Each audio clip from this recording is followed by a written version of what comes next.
good day, greetings everyone, which is, it will apply to everywhere you are in the world. Thank you for joining me this evening. That is from the Tiv people of Nigeria. The Tiv, they are a Bantoid speaking ethnic group within Nigeria. For those people that don't think Nigeria has Bantoid tribes, the Tiv are one of them. And the Tiv, they speak a Bantoid language. And to let people understand that the Bantu people you see all over Africa today, they originated from the Mambila Plateau. The Mambila people too are also another Bantoid group. And from what the linguists and evidence suggests, that the Bantu people that you see all the way from somewhere from the Mambila Plateau to South Africa, they all came from this region. And this is the part of Nigeria and the story of Nigeria that most people don't know about. The Tiv people represent a kind of symbol of what Nigeria means to so many Niger-Congo population that we don't often pay attention to. We are like a people with amnesia. But that said, the conversation we are going to be having today is not here to divide anyone. It's not here to discriminate against anyone. It's a honest conversation to try to get to the truths of things. Because when you get to the truth of things, then one is not groping in the dark. Knowing is better than believing, and knowing is better than needing to have faith. And this conversation is to help us get closer to knowing the real truths of things. And then we are not here to discriminate against anyone. And I'm sure there will be opinions that are shared that are quite offensive to some people. Moroyi, I'm talking to you, but let's try to see and be patient with one another. That's what I'll say. God knows I have a big mouth, and I do have a strong opinion about things in such a callous way. A lot of people find it very abrasive, but take it in good faith. I'm just trying to understand. And so that is it on that. We are going to be covering the headlines of the week. US soldiers in Nigeria, APC Congress ends in fiasco. Obviously, that is quite interesting. I'm not. It will be interesting to talk about that, because with all the governors, all of them defecting and joining one party, God knows what will happen when the time comes. That's the thing about politics. You can't always predict. 10 years can happen in a week in politics, maybe even in a weekend. And so that is that. There is also the news of what is going on in the West. There could be a war in Iran, because Trump is a little bit Netanyahu is running to Washington and trying to nudge him. Hey, what's going on here? Are we not starting, or we are not starting? And the Americans are not very happy. Interestingly, there was an interview by Tucker Carlson, and Tucker Carlson was interviewing Mike Huckabee, whom is the ambassador of the US to Israel. And that interview was quite fascinating, because it reveals something about the decay that is going on, maybe all over the world to an extent, but in the West especially. That somebody, that a top-ranking politician in the world said that another nation has the right, to an extent. He basically said Israel has the right to take over most Arab countries because the Bible said so. And he couldn't get himself to say England has a right to exist, Ireland has a right to exist.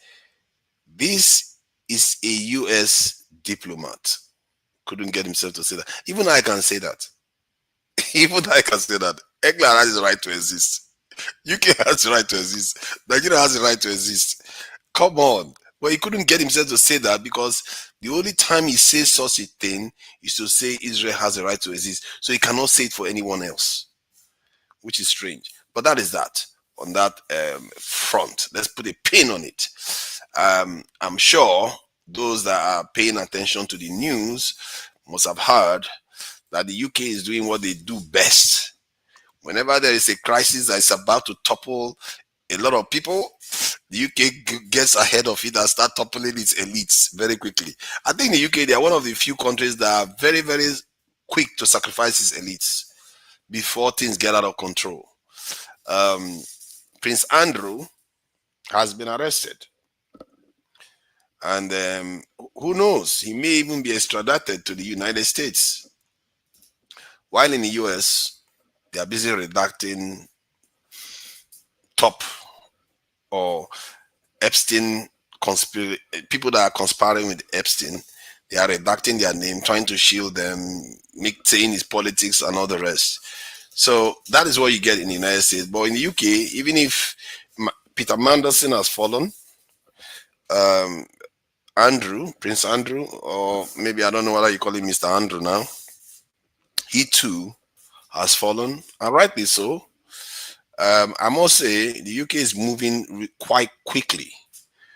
They are trying to correct course like they always do when things like this start happening. Remember, there was a time in the past when the French, they had their French Revolution. They decided that they don't want their monarchy anymore, and they decided to just do away with all of them. The Russians did the same. The Chinese did the same. The British, they did it halfway. Because the British, they don't overdo things. And whatever is going on in America right now that is corrupting them, the British will not allow it to go too far. Say whatever I like, that's just the fact of history. That said, there is also the Secretary of State of America went to Europe and told them, hey, my brothers in Europe, we've been arguing over Greenland. Why don't we just go back to the days where we used to colonize people, when we used to expand all over the world? It wasn't that nice? Can't we just do that? If we do that, we are brothers. That is what the Secretary of State, Marco Rubio, went to Europe to announce to them. And we Africans are sitting here like sitting ducks. Funny enough, a few years ago here, I said the whole world is sharpening its knives while Africans are just watching, thinking that they are sharpening it for themselves. Maybe we are the targets. But hey, let me not say anything because our people, they don't like thinking that they have to someday fight for anything. They want to sit here and complain and run to foreign land like gold diggers. They run to foreign land like gold diggers to go and work for other people. And when they work and they are old enough, if they are lucky, their casket gets home. If they are not lucky, they get buried overseas, depending on which one they prefer. That is what we do, isn't it? People talk about recolonizing us. The news is not even being covered in Africa. They don't care. Because many of us are resigned our fate. Many of us will be so happy when people march into our country. I'm sure they will be jubilating when they first come in, just like Baghdad did. And people always rejoice when a coup happens. So they'll be happy to see foreigners come and take over from Wiki and Tinubu and all that, forgetting that they've sacrificed something very, very great by doing that. But that is that anyway. That's from Marco Rubio in Europe. The European leaders pretended as if they didn't hear what he said. I'm sure they did. They are all longing for the day they can directly take over everything that we have. It's just what it is. I don't blame them. They are trying to do what the right thing for their people. What are we doing for our own people? So that is that on the Europe end of things. And Marco Rubio, I must say, he seems to be, his profile in the last week went up. I have to give it to him. As the Secretary of State, he seems to be doing better. That's his visibility is there, and he seems to be making at least coherent speeches. even if it's diabolical for us. So it is what it is anyway. That could have been a Berlin conference, a kind of, but the only difference is that the Chinese and the Indians were not present in that meeting. So that is on that front. In the case of the election that was held today in Nigeria, the part that I can witness is the one I witnessed was in Abuja, since I'm based in Abuja. I mean, it was it was not eventful really. It was quiet. People went and voted. I'm sure the turnout will not be high. I don't know one person that voted. I don't know one person that voted at all. So the turnout will be quite low, and whoever is going to be anointed will be anointed the winner. And I would prefer. I don't even know who I prefer, because ADC is just a new party. I don't know the candidate. He just looks young. If you want to go by my bias towards younger candidates, I would say I prefer the ADC candidate. He looks younger, and of course he's going to make mistakes. Chances are that he has a chance to change. The older candidate, they don't change. They don't tend to change. Sometimes it doesn't mean just because you're old you don't have good ideas. You may have good ideas. You may do better than most. But I just believe that younger people, they are more likely to change. Someone like Tinubu now, he wouldn't if he tried, he wouldn't be able to. He can't change. He doesn't have it in him to change anything anymore. And even if he thinks he's changing, he's not. For him, change is just maybe blinking the eye slightly differently. That's all he considers change. So that is that on the election in Abuja. I don't know who is going to win, but we're going to see the results. It's harder to rig in the cities, you see. So if people truly voted for ADC, a young man might win because his photograph is everywhere, and there's nowhere you turn you don't see his face. I tell you. For a moment, I thought it was APC actually, because if ADC is supposed to be weak, man, they sure do have presence. ADC is supposed to be weaker than APC, but their posters are everywhere. So they must be doing something right from that point of view. I have to give that one to them. Nigerians reject electoral law. I don't know whether they reject it. They reject it outright, because the law as it stands, I'm not sure. Maybe you guys will tell me how it can be made better. I'm not so sure. I can't see how the law that was passed now can be made better. The idea is you upload to IREV, and if there is no signal or there's no connection, then you do it manually. I don't know what else you want from that point of view.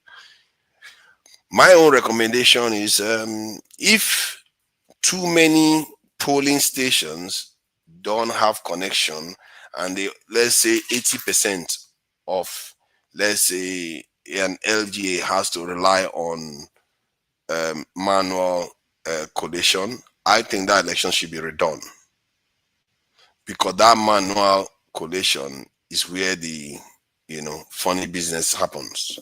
So it can have the potential of overturning an election. I think maybe if they had put that caveat there, that would incentivize the INEC to ensure there is good connection. You know what I mean? So that is that on that point. What else is there about El-Rufai? Everybody seems to be commenting about El-Rufai. What I see in El-Rufai is that he's one of the most stubborn politicians in Nigeria. Maybe the bravest, actually, in some sense. I get, maybe you can say Wike is the bravest, apart from his antics in the aircraft. Because El-Rufai, once he puts his mind to something, he doesn't seem to be afraid of anybody. I don't know where his power comes from.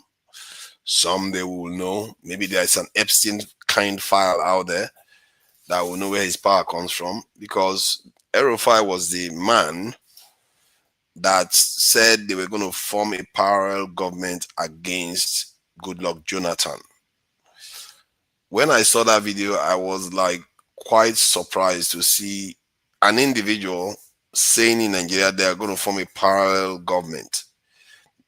That was crazy thinking.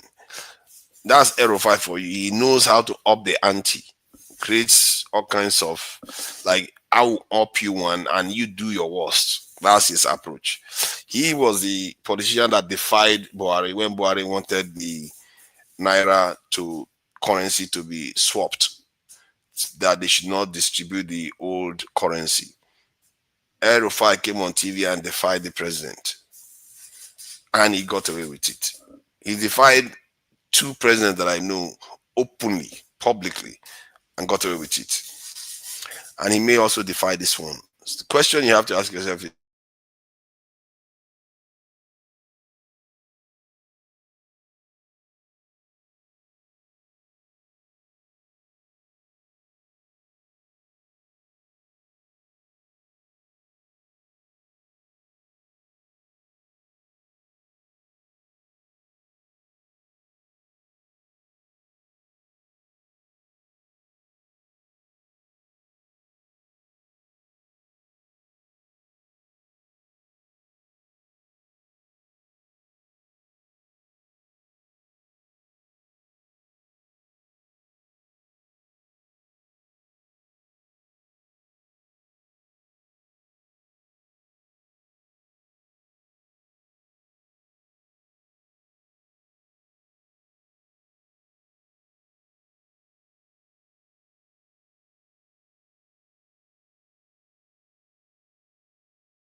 Yeah, sorry guys, sorry, really, really, really sorry.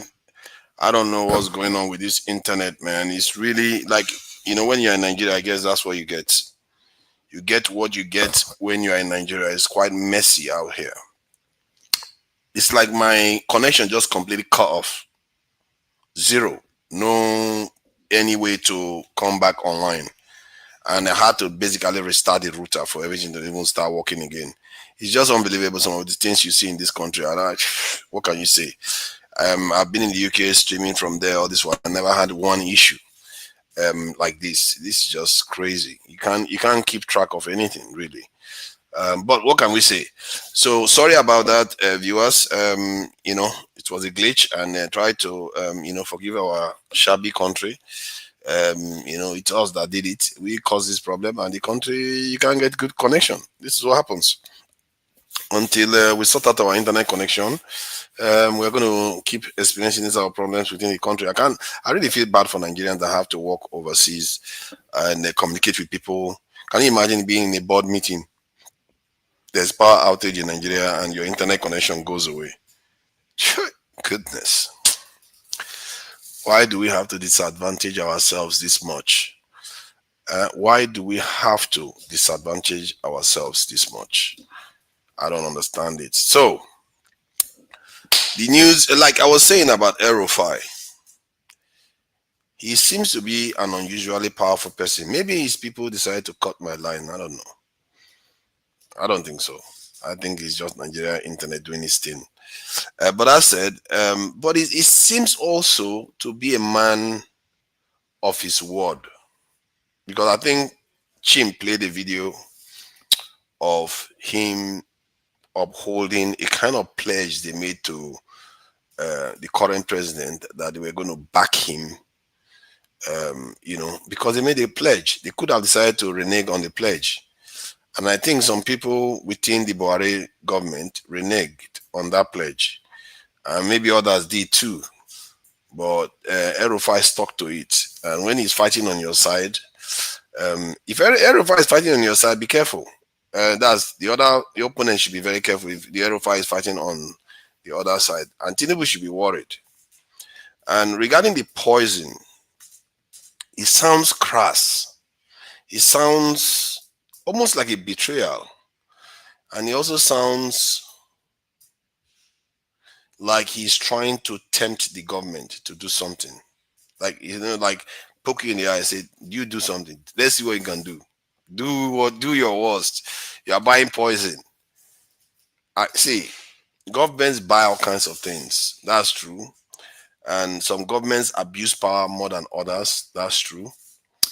And to say government is not allowed to procure any kind of product.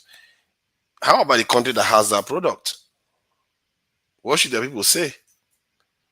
So I think he's playing a game of, I dare you, try me. Because the moment the government goes into a tussle with him towards the election, the government is the one that is going to lose political weight. In other words, not that the government will lose political weight, they will elevate ADC. And that is the game El-Rufai is playing. The more you persecute him, the more you elevate him. El-Rufai is like Nnamdi Kanu that knows how to play the politics. That's basically what he is. He plays it in such a way, he is offensive. When I say offensive, not like annoying no, like somebody that attacks. He attacks in politics in such a way, strategically gives him an advantage, not disadvantage that ends him up in jail. That's what El-Rufai does. And Tinubu better be careful. The more they handle him, the more they might find themselves in problems in the election that is coming up. That said, it is what it is. Nigerian politics is what it is. As a matter of fact, I just feel like Nigerian politics is a kind of mini version of what is going on globally. And in the last couple of weeks, I'm beginning to realize that what is going on globally, I wouldn't say globally actually, because the communist nation seems a little bit different. They seem a little bit different at the moment. You don't hear some of the stuff you hear about. I wouldn't say they are different actually, because we hear some, like, organ harvesting in China. We hear about some, but you don't see some of the depraved behavior that you see in some parts of the world, in China or Vietnam, maybe a little bit in Bangkok and Thailand, but not in a lot of the Asian nations. Even India is not. India has their issues, their caste issues, but they are not that out there too, in terms of the level of depravity that they can, you know, descend to. Um, the West, the problem of the West is corruption, almost like Nigeria. Many Nigerians will fail to recognize it because their system has not decayed to the level ours has, and they may never let it decay to that point. It doesn't mean they don't have corruption. They have similar kind of corruption. Most of the oil that you see America goes to, like Syria, Iraq, most of that oil revenue doesn't make it back to the American coffers. It makes it back to the, I guess it makes it back to the American coffers through the top guys and ladies that are in charge of the system, that know what is going on. And when they are selling weapons, the same thing happens. The money goes through them and comes back into their pocket again. So everything, the money is circling, just like it does in Nigeria. Corruption is corruption. They all circle around. The West is decaying. That is why China, after how many, just 4 decades, China has overtaken the West. Why? I don't think it's because of corruption. Because I don't think it's because China is more intelligent. It's due to corruption in the West.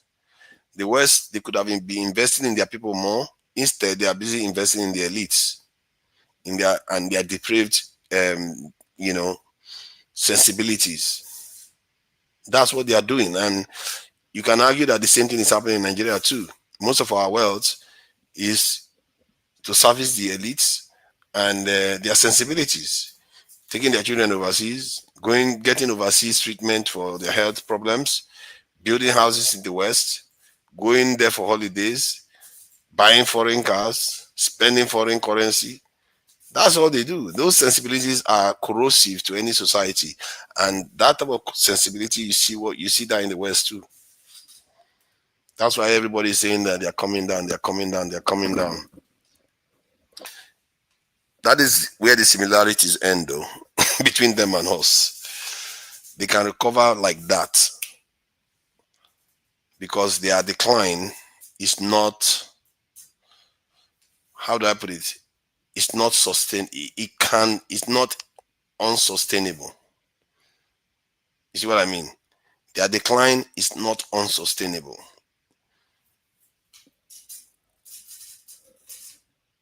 It can be stopped because they have the ability to stop it. Ours, we have the ability to stop it, but it's harder for us. It's a lot harder for us because we don't have the muscle to get out of the bondage we have put ourselves in. But they do. They have the power. They have the muscle. I've seen this happen before with the Soviet Union.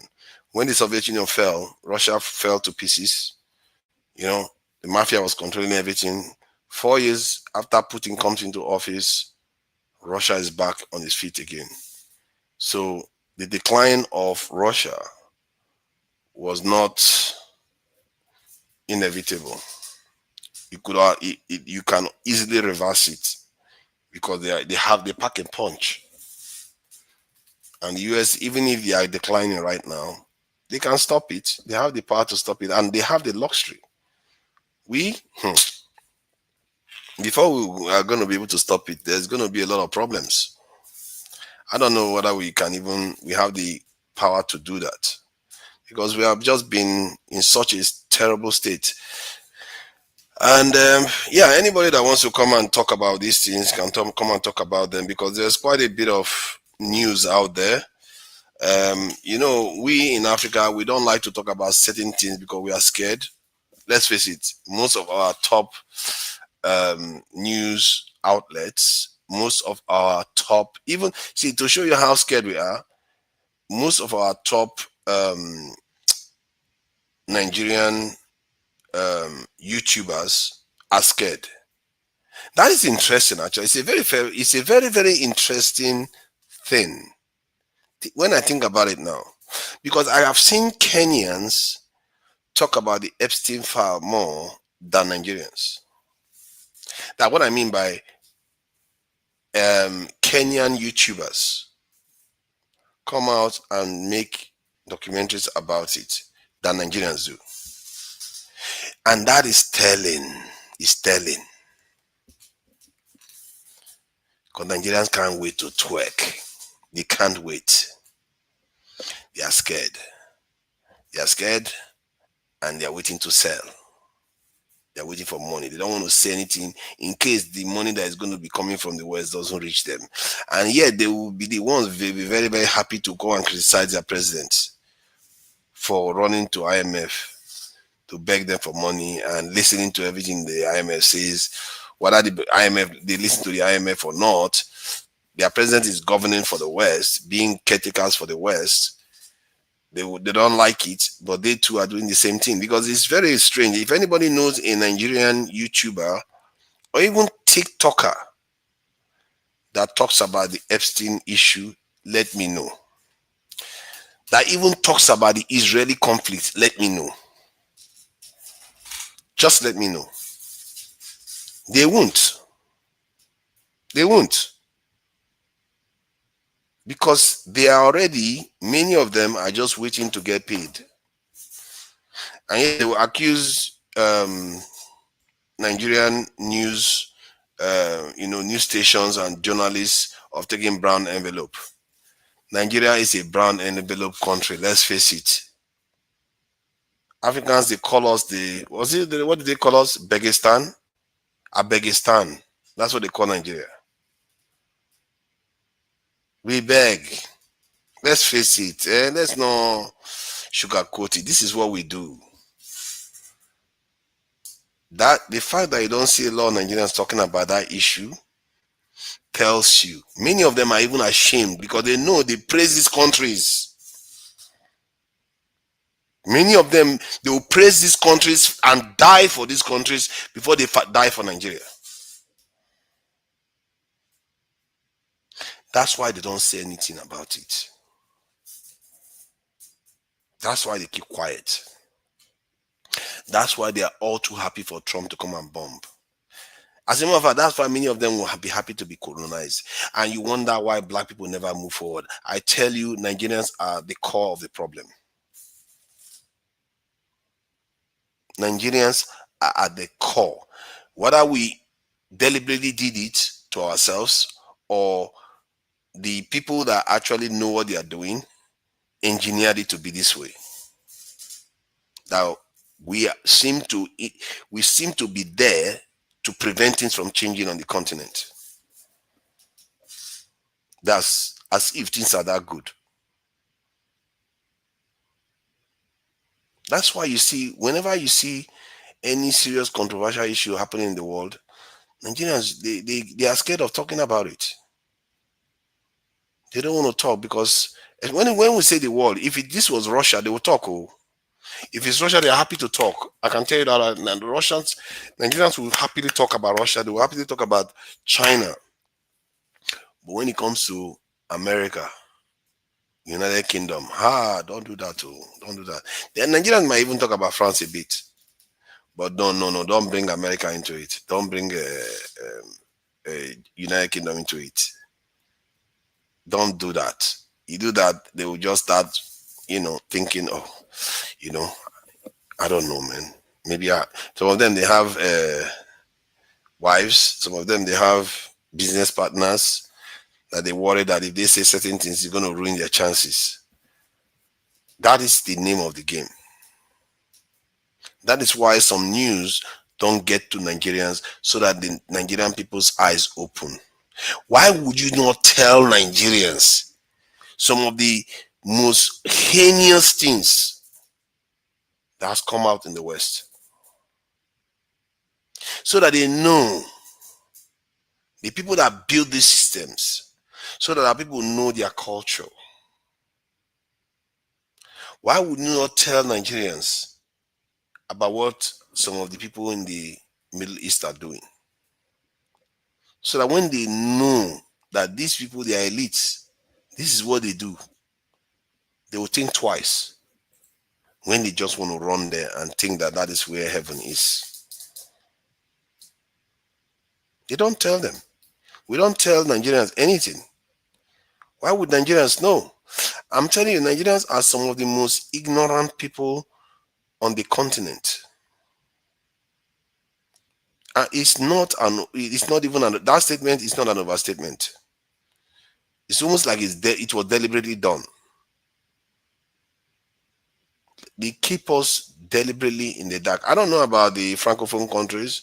Maybe they too are a little bit like that too. But Nigeria, man, geez. You saw how quickly now Tinubu twerked the moment Trump threatened. Was very, very happy to twerk and like, hey, where do you want to bomb? Just show us where you want to bomb. Something you can do yourself. Or you're welcoming some other person to come and do it. Why need you do it yourself? Now, Marco Rubio is talking about recolonizing the world. This is something I've been warning about. Let's hope European leaders don't take him up on it. Maybe they've already taken him up on it. Maybe that's what we're already seeing in Nigeria. The way they are going to take over the country, it's not going to happen. People think when they want to take over the country, they're going to come out with one great ship. It's going to come out and they will announce, they will proclaim, here we are to recolonize you. This is how it's going to happen. That's not how it's going to happen. The way it's going to happen is like what you saw last year, threatening the president, they bomb. Now they bring people in. They'll say the people are coming in for, just reconnaissance and anything. Before you know it, those same people, they will gain more power than even your president. They start telling your president what needs to be done and what does not need to be done. And if your president doesn't do it, you will see them use muscle to remove that president from office. And you won't be able to do anything. You'll be too late. You won't be able to do anything. What are you going to do? Many of us will be even happy. But that is the problem with our people. How can the people sell out their whole survival to another set of people and they don't even understand what they are selling out? That is how bad our situation is. Esau, children of Esau, they will sell their birthright. When I was young, I never truly got the significance of that story. I guess I got it to a level. All I thought was that he just wanted food more than he cared about blessings. No, he sold his birthright. That message there is very deep. It's not only about blessing. He sold authority to life to some other person. Because when you sell blessings to other people, you have brought curse onto yourself. Because you without blessing and some other person with blessing, you will seem like a cursed person. That's what it is. You can't have light without darkness. It's meaningless. A blessed person cannot be next to somebody that is not blessed.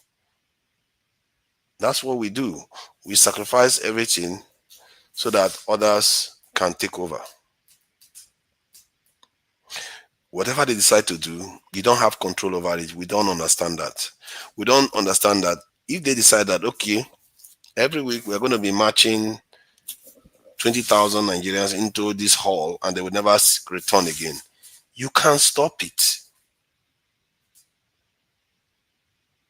Like that power that you are giving away, that right you are giving away to a totally different people that has no qualms about getting rid of you. They are not your people. And we know in this world, that's how it works.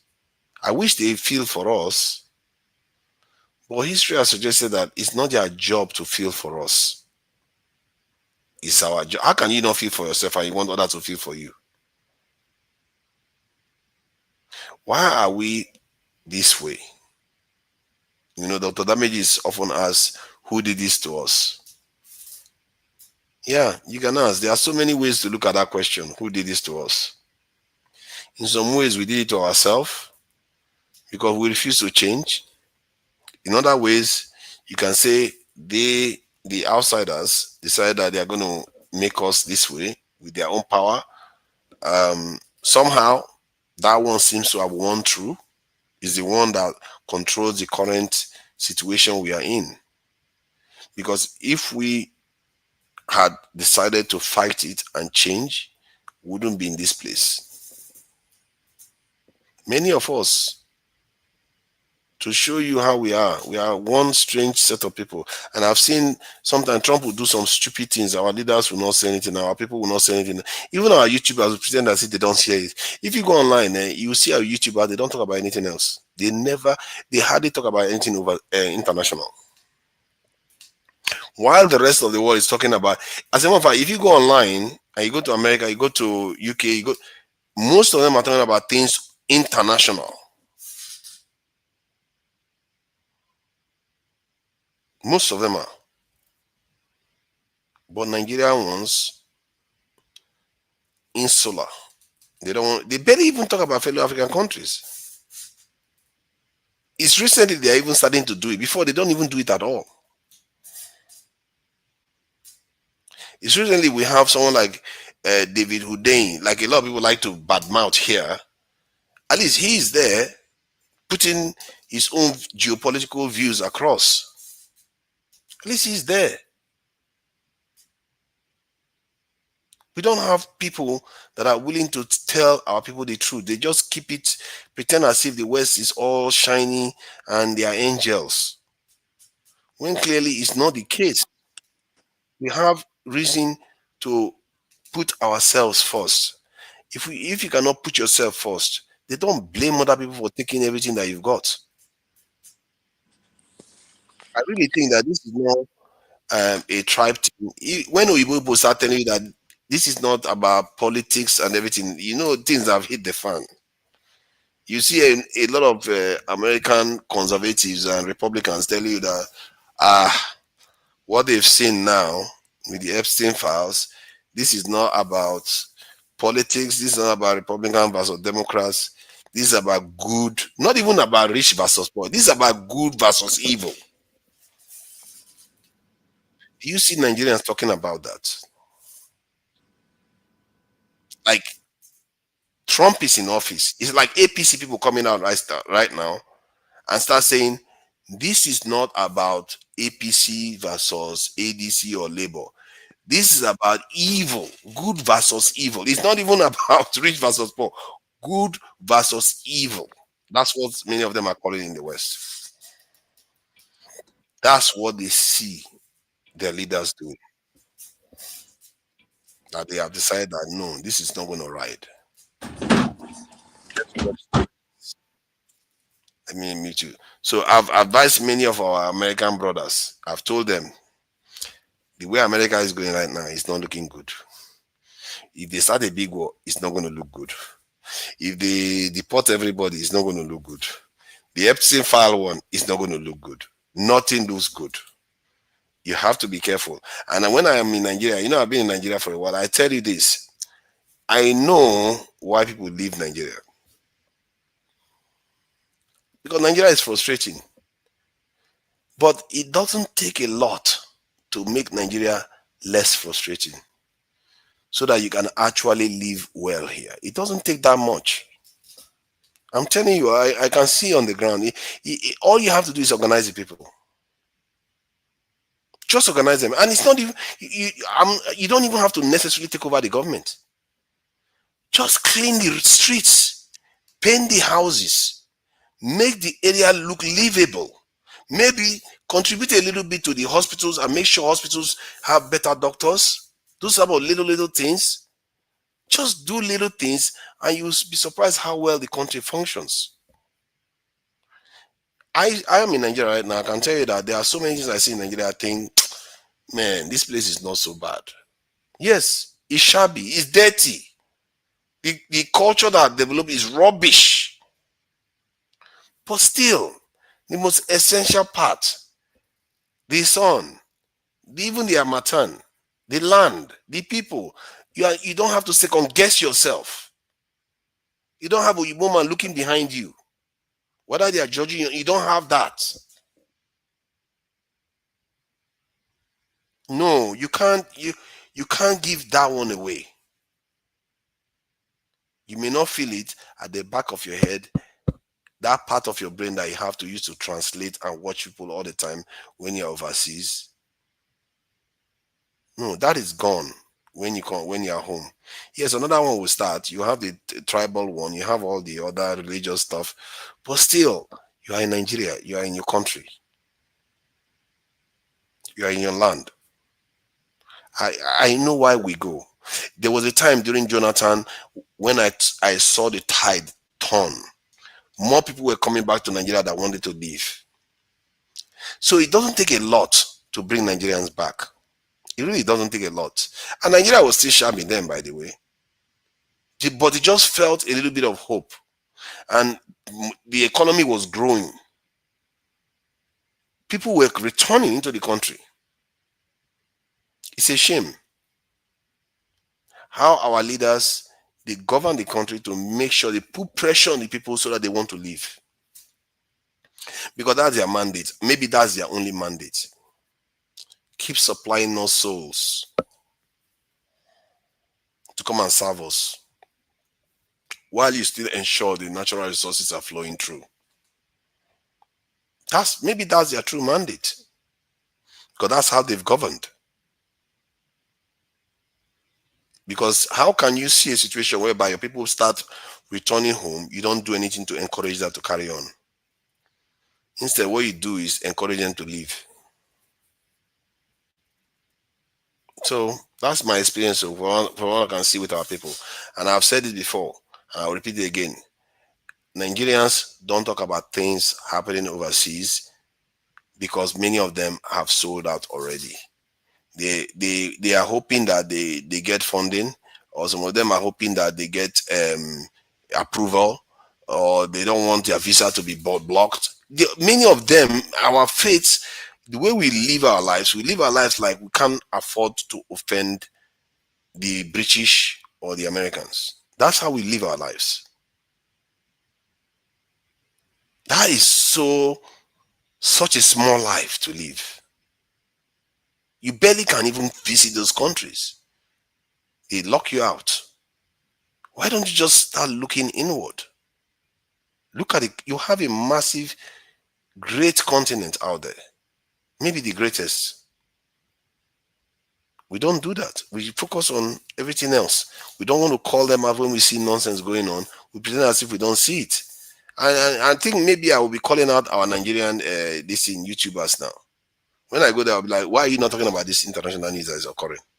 Are you afraid? And so then when you go to their channel, they will not let you even use certain words.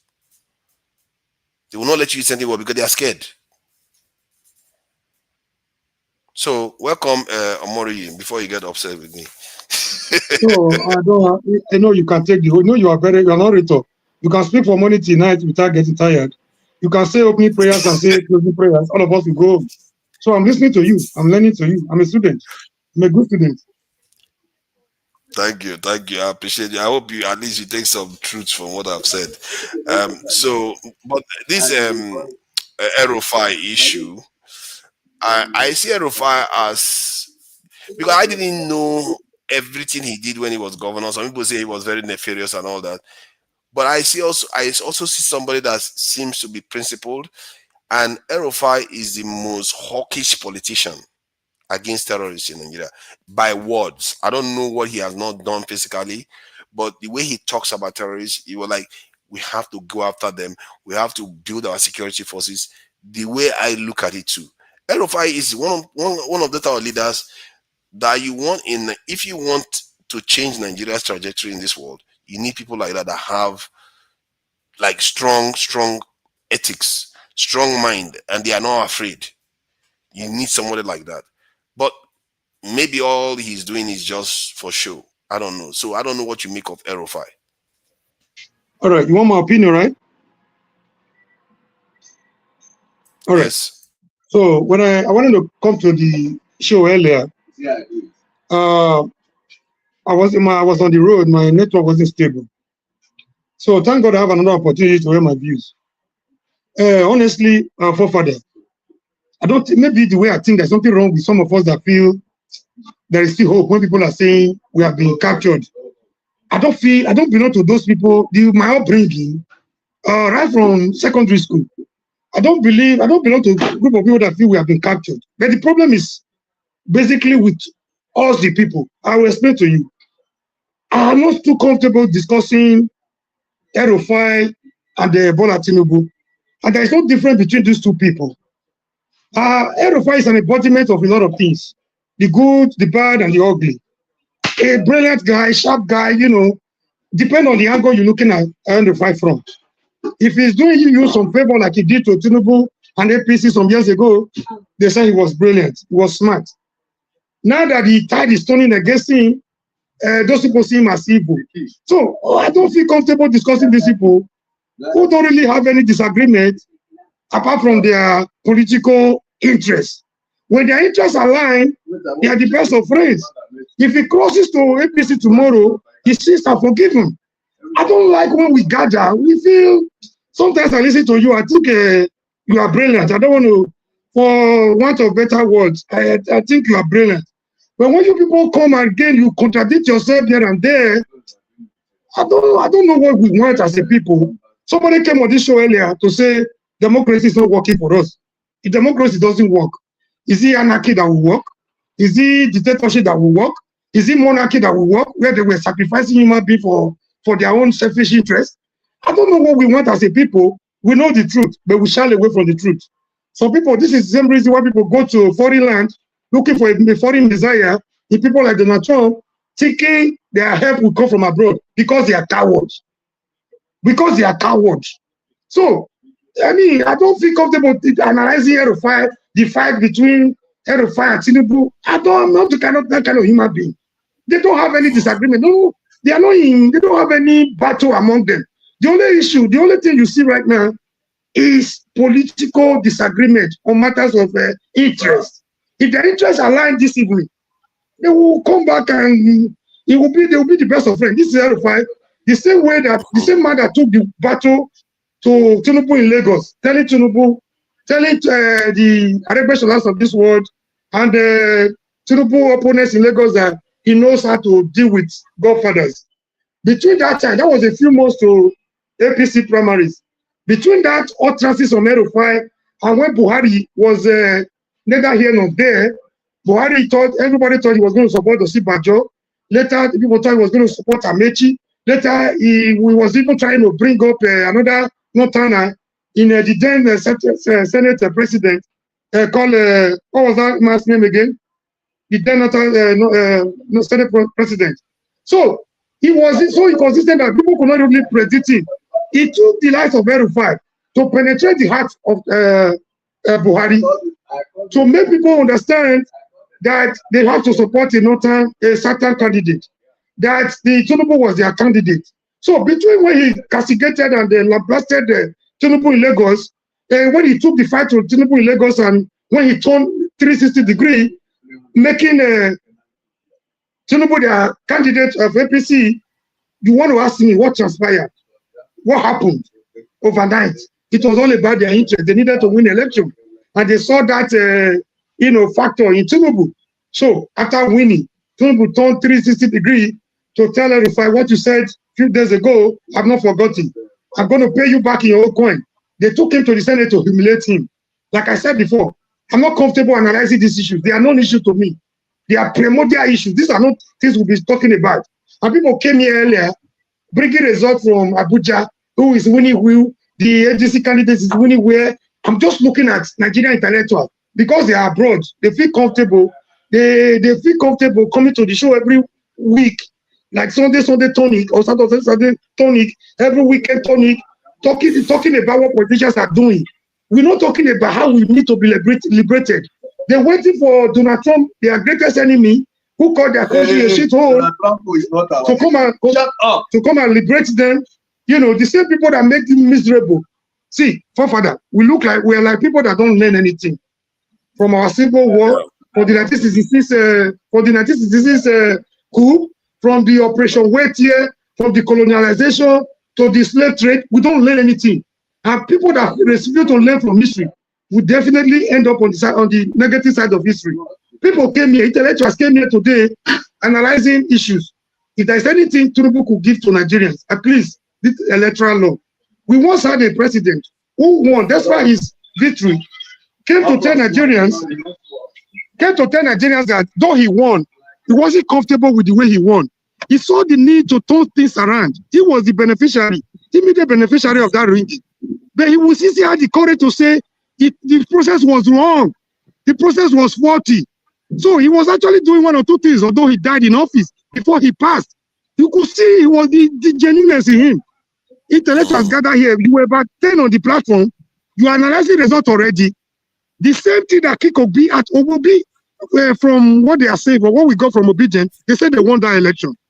So they took the case to court after they were robbed. The court said it wasn't justiciable. For the fact that they had the option of either manual or electronic transmission. Now you are coming back to say you just started by saying you saw nothing wrong with that. Nothing could be better than that. If there's no network, if there's no network, they can transmit manually. You already falling for their trick. You already falling for their trick. Wait. You have your own. Let me learn. You already falling for their own trick already. Our brain, they mortuary. I mean, they look for cooler, for deep freezer.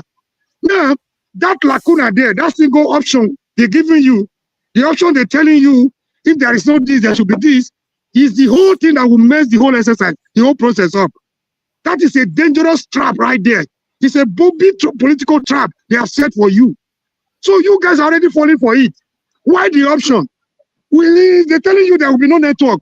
What makes you feel there will be no network? And that thing they're using, there is an element of inbuilt network in it. This was the deliberation for about 10. You listen to Mike Igini recently.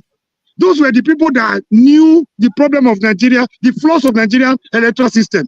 They came up with results. They put their lives on the line. Most of their colleagues were assassinated. So they came up with, tangible, solutions. Now, we're falling back after how many years, after how many billions that have been spent. We could go back to the same thing. Omori, can you let me just land? Can you just let me land my point? Please, don't stampede me and don't baboozle me to speak the way you want me to speak. This is why people feel like I am hostile. I'm not hostile. They don't want to listen to me because they feel my voice is not good. It's not about me, it's not about my voice. Look, listen to the message I'm trying to pass. So they're giving you a very fraudulent, they're giving you a very fraudulent option now. You are already president that, this is the best thing that can happen to Nigeria. This is the best thing Tinubu can do. This is the best thing that Pablo has ever done. And you know why they put that lacuna there? You know why they put the option there? Whether network or no network, they will deliberately work against network. Whether network or no network, they're going to rely on the manual. That is where they are going. Why should we allow it instead of telling them to work on network so there can be network everywhere? So is it too much for Nigeria to have network everywhere? Is that too? This is 2026. Is that too much to ask for? Now, to my greatest surprise, if you say your leaders are terrible, your positions are even more terrible. Nigerians like you and I, we are even more terrible. We are terrible promise people.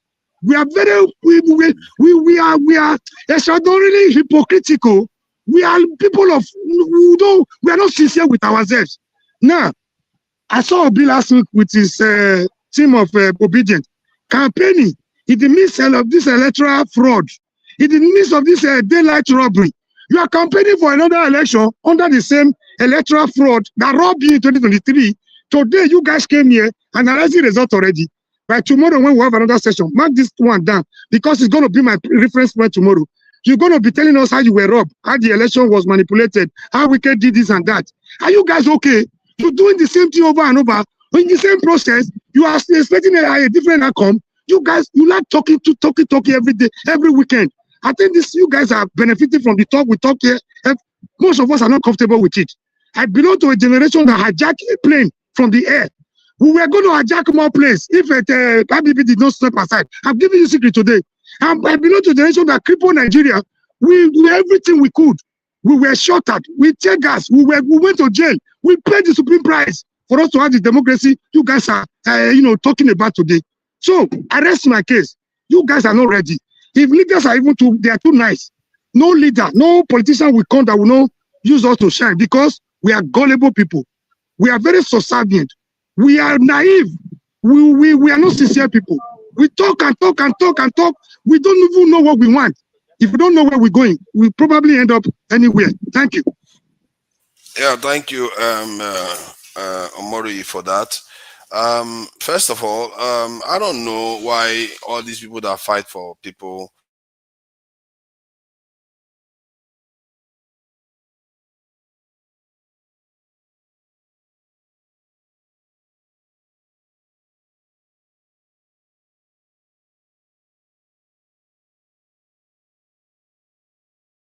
shit.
Is forefather still there?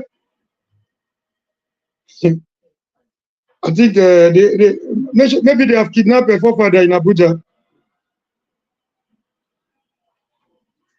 Am I the only one on the show? I'm here also, bro. Yeah, okay. Revolution. Hey, best of the same feather, man. Let's rub our minds. Man, see, these people, they just use us shine every weekend. They come here, they entertain us by what politicians are doing. Nobody is talking about what are we doing to liberate ourselves. They are waiting for Donald Trump, the enemy of the black race, to come and liberate them. The same people that colonize them, the same people that oppress them, the same people that are busy taking their minerals, that is their messiah. Are we not dumb as a people? Revolution, over to you.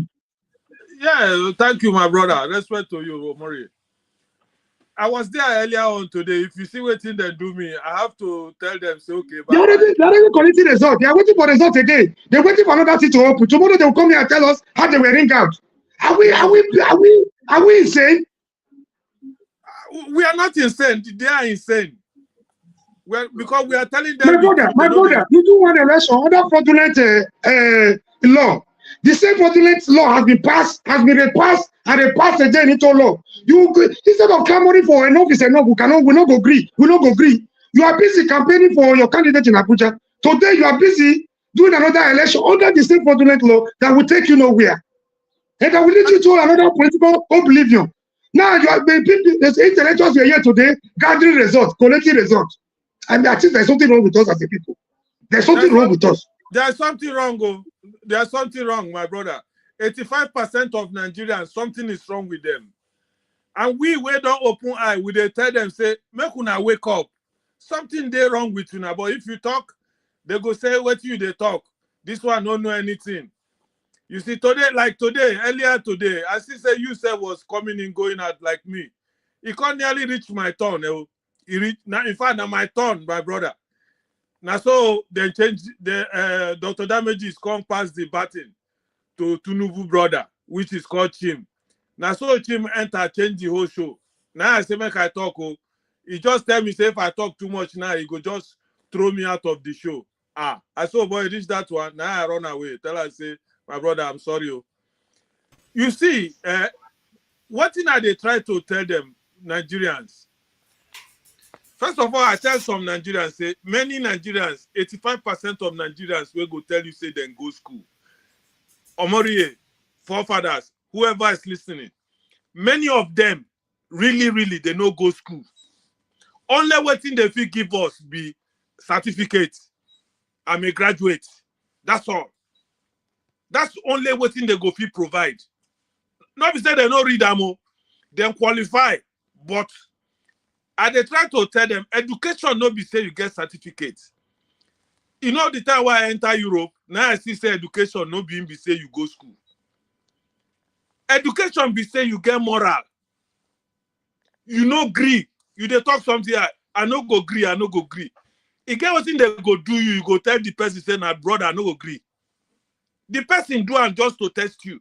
But if you keep quiet, you go take and stand on top of your head. At the time, they say that the way P2B come there, can't do protests. They ask us here, I said those are just waste of time. Because the time when they protest for the real thing, P2B did not show face. When our brother and leader was protesting for revolution now, P2B show face. He not show face now. Now when they don't fool us against say election, don't come. Thank God you don't already explain and make up for no waste time. The same condition where they take the last election. Now they come make legalize now. Still you want go do the election. When you know say the thing will go happen, go happen. The chairman waiting for the election board, where they call Wike, he tell you say, if you no vote for our man, you no go enter. Nigerians, they look there like Lucozade. Nobody feel say, okay, for that statement alone, make we scatter the country. No, they keep quiet. You see, the only place where I feel say, I want to challenge you small with forefather. When we they talk of recolonization, is because there must be what una way go school they call, you know, say they get the first option, they get second option, they get third option. Me, I don't level the second and the third option. The option where we give them, first one, a protest. They say they no go protest. Say because they go do this, they go do that. Okay. We say revolution. They say no, revolution. What is, they ask me tire here, what do you mean by revolution? I say, okay, if we no one revolution, make we call the people who put us for this quagmire where we did so. Make they come repair the thing. Come hand over to the right people. Now there we do. Nobody don't give me answer up till now. My brother, make I leave now because as I did so I the verse say they even go for year election. Are they really the verse? Because the condition where they go take judge that election, I don't already know say why you did there. Revolution. Why would not channel the same energy for campaign and another election that fraudulent act? It twice we not go agree. So they go to make it team. If you tell them, they tell you say Nigeria don't need anybody to lead them. No, Nigeria is not worth dying for. We cannot lead. Now if for man, if we lead now, then they go shoot for inside crowd. What kind of people are we? We are all selfish. We are all selfish. We are selfish. Everybody's young people want to benefit from Nigeria. Nobody is want to contribute to Nigeria. We are all selfish. The same people in the blame today. Just to put this one in. My friend CN was here earlier. When Wike was doing all those shenanigans in Port Harcourt, we used to meet in one platform called Nigerian Watch. You know what they tagged me there? They tagged me as a personal enemy of Wike. They say I have personal hatred for Wike. Until they were there, they were hoping Wike was going to support their candidate, Obi. The moment Wike refused to support Obi, before they began to see the evil in Wike. I'm like, are you guys like this? The same people that were beating us up in meeting, when PDP was shouting, we share the money, share the money. We say, no, we cannot continue to share the money the way we are going. Nigeria is heading for a doom. They are today, most of them are either in APC. Those of them that have not joined APC are the ones complaining in APC today. I mean, we are not serious. We are deceiving ourselves. We are a bunch of jokers. Arrest my case. Forefather, take over. Why am I appearing in three places? I'm one individual. I can't be three. Yeah, see, I don't know what you are saying. Okay, Nigeria now. I don't know what they do for Nigeria. Maybe it's the other side. No, I'm still in Nigeria. So, but the point you are making, no, I think, hold on, let me check. I think I know what's going on here. My brother, sorry. We will continue to fight. This is crazy. We are not going to give up. Even last weekend, I follow my sister, Quarter Small. He tell the brother with Dr. Carikom. Say, he asked and say whether the guy want die for Nigeria. I can't tire and say, which kind of question did they ask so? Somebody already make up in mind, say go fight the injustice of Nigeria. You now come they ask some question why they do so. Can you imagine somebody will decide to fight for the justice of Nigeria? Just like fella now, you go begin to ask fella say why they fight for Nigeria, or Showore now you go ask and say like I did ask her now, you never tire. Why you no go back to America where you can become a citizen? They say all of us where they Europe they enjoy this Europe. Not be say we they suffer, but at least that our country. What of those where they suffer there? We no get hope. We for leave them like that. They do their big boy.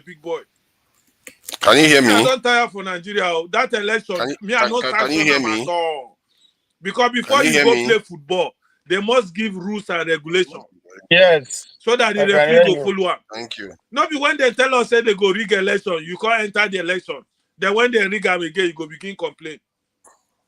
They already said they go rig up.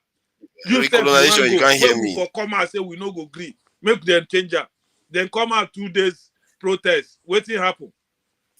If say I want them to why you they join all these kind of people? If we want to do our own protest, make we protest for ourselves. Don't join all these people who don't know what they are doing. Can you imagine Amechi na come protest?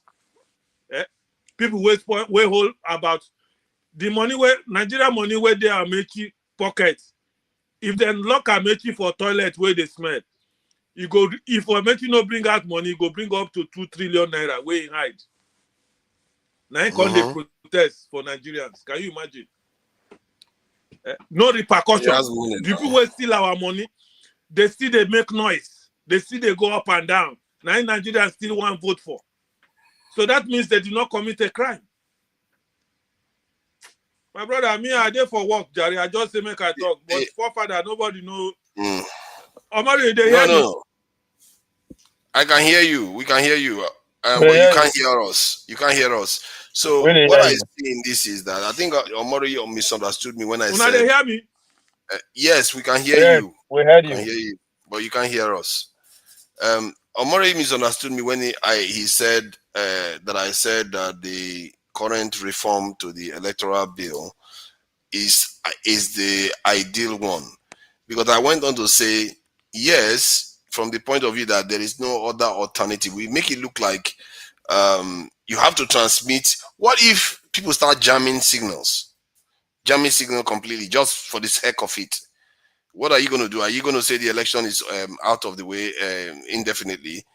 But my own way of looking at it is that the way you can do that is they could have put a caveat there and said any LGA where 80% of the polling units or sites they cannot cast their vote due to no signal. They cannot upload to IREV. Then they need to redo the election in that LGA again.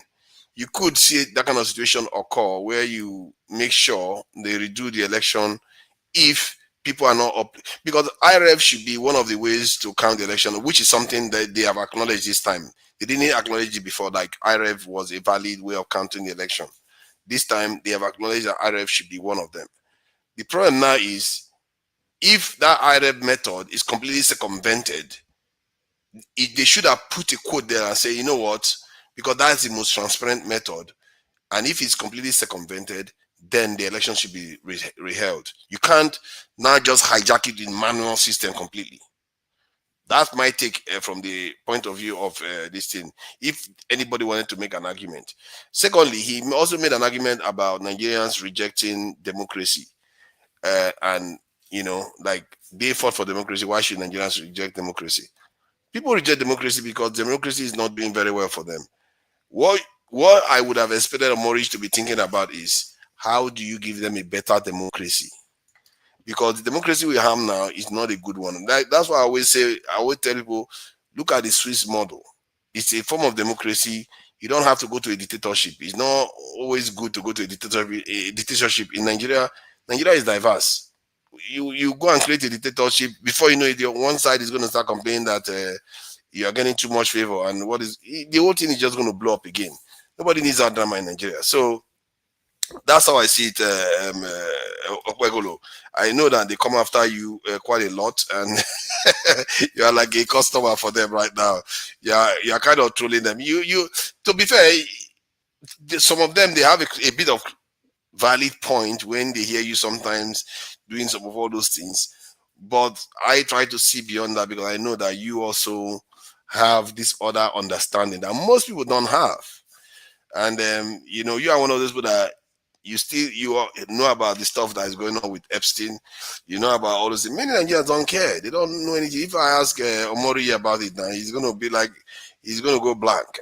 You know, recolonization will pretend as if he doesn't care. That recolonization, you know what? Come back, recolonization. I have a question to ask you about about your ideas, so that let's see what you think about, you know, what we found out about the Western leaders that you like to say they should come and recolonize us. Ovie, what do you make of the entire contribution and electoral Rufai? Oh, you talk about the events that has occurred during the week, really. You know, since I'm in Nigeria, I can't fully control my fate here. The connection can jump off any moment. And when it does, start making your own national broadcast, okay? Let's talk about serious issue. Right? Yeah, go ahead. What do you think today, as of today, you know, you look around, what do you think is the most serious issue? I'm talking globally, like general, among the human civilization. What do you think is the present issue? I think the most serious issue is the instability going on in America. America is behaving like a vibrating keg that's about to blow, and it could start a war tomorrow with Iran. It could implode into a massive uprising between among the people and their governments. It could go into the ICE direction. The ICE direction is becoming like a second fry at the moment, actually, because this Epstein stuff is beginning to really, because the UK now, the former prince in the UK is already under arrest. A top government official has already resigned in the UK. The Prime Minister of the UK is already facing a lot of pressure to resign because of some of the things that's come out from that Epstein file alone. So, but Americans, they pretend as if they can't see it. They can't see it until things hit the fan. So I don't know what you make of it. America is the biggest news right now because of what they are doing. You also saw Marco Rubio go to Europe to talk about recolonization. So there's too many things America is triggering right now. It's just the concern is not even just, it's not only for like, it's not like they are concerned, we are concerned for America. We are concerned for the fate of the entire world, because America is trying to endanger everybody. Because Marco Rubio said it himself. That's what they want to do. They said they are not going to be custodians of the management of their decline. They are not going to be there to manage their decline. That's not happening. So what they mean by that is we are going to mess things up. We are going to knock things left and right until you submit, and that is not going to happen easy. I hope it's not serious, because if it is, all better off. That's how I see America right now. So where are you on it? Where I am. I'm the other side. I'm in the other side of where you are. I give you 1/10, and that is because you only got one thing right, which is you are spot on when it comes to what is more important today and the world, which is detention. But now your direction of detention, now you can, don't destroy the point where I'm supposed to give you. Now, what do I mean? I'll then put it to you today, tonight. I've been looking for where I go tell you this thing, in a way that maybe we can go back and forth. If there is civil war within the next 10 years, it will happen in Europe first before in the United States. Britain will be in my top or the number one list. France, Germany. Then if you count Turkey as a part of the European Union, then you put that in there too. Before the civil war will happen in the United States. But I believe the civil war will not happen. Now, I said that because you miss exactly what they actually happen, right? And I always said it here. If you don't understand World War One, you have no clue of what you are actually going on. Now, why do I say that? Because the 1700s and the 1800s is the foundation of the world that we have today. One, that is when the Great Britain raised to power, Then at the same time, within the 1800s, that was what bettered the United States, and the world has never been the same again. Now, where I say civil war will happen first in Great Britain, for instance, and you bring Kesiama on the table. The reason why I'm new at the Busha name, now Prime Minister. First of all, the reason why they arrest Prince, I think that's the first time since since 1640s, right? They never. I mean, you can check me on that. I'm not very sure of the day, but is that back when then anything like that happened before when they arrest their prince? Now, yes, everybody, the media will like you to focus on Epstein file, what he did, and all that kind of thing. Those are reality. Those are facts. But one of the main reasons why he was arrested was the fact that the secret he gave to Epstein regarding the business.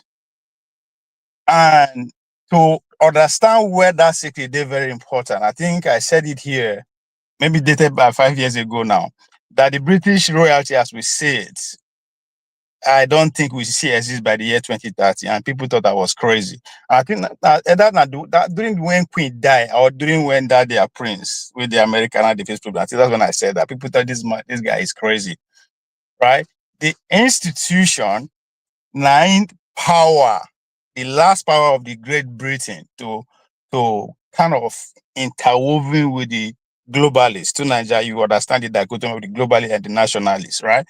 The strain that is still keeping the globalists going is hidden under that British crown. So if you understand, we have the British, then the House of Lords, they are then the people they represent now, right? The House of Lords is going, right?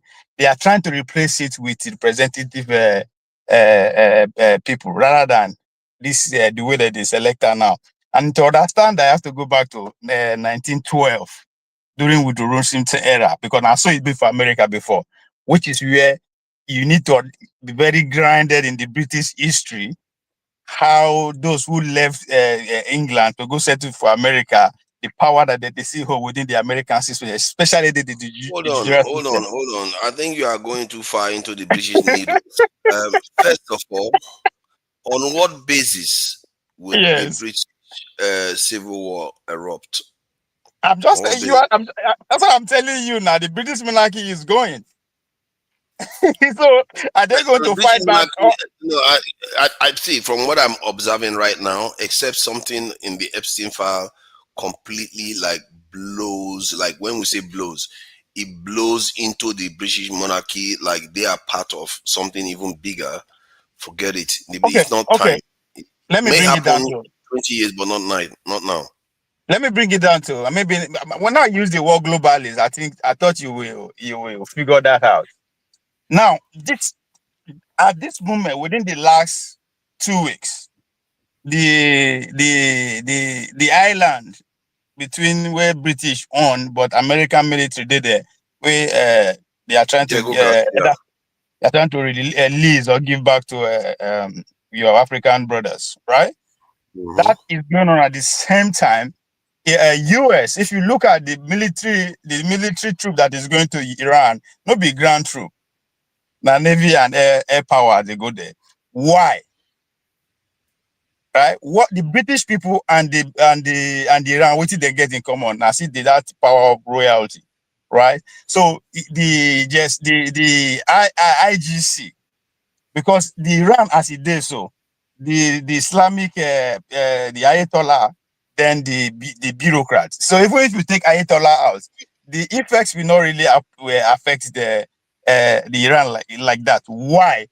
Because of the British and French interest in Iran, right? So Iran, as it is being strangled by regional interests. I'm saying this to tell you where the British power still remain relevant, right? So what the Americans are trying to do in Iran is to entangle Iran, to lose Iran from global conflict, so that even anything won't happen in the United States will be local, right? And if you entangle Iran, to understand it, you have to actually understand the map of Iran, where Iran did all the various interests, the Russian, the Chinese. The Russians, for instance, they are trying to boycott. The only way to boycott those sanctions when they give them that the oil is flowing from that place is for to dismantle that place. Then there's an island that they can that they can go through without all this nonsense sanction that the globalists are putting on them.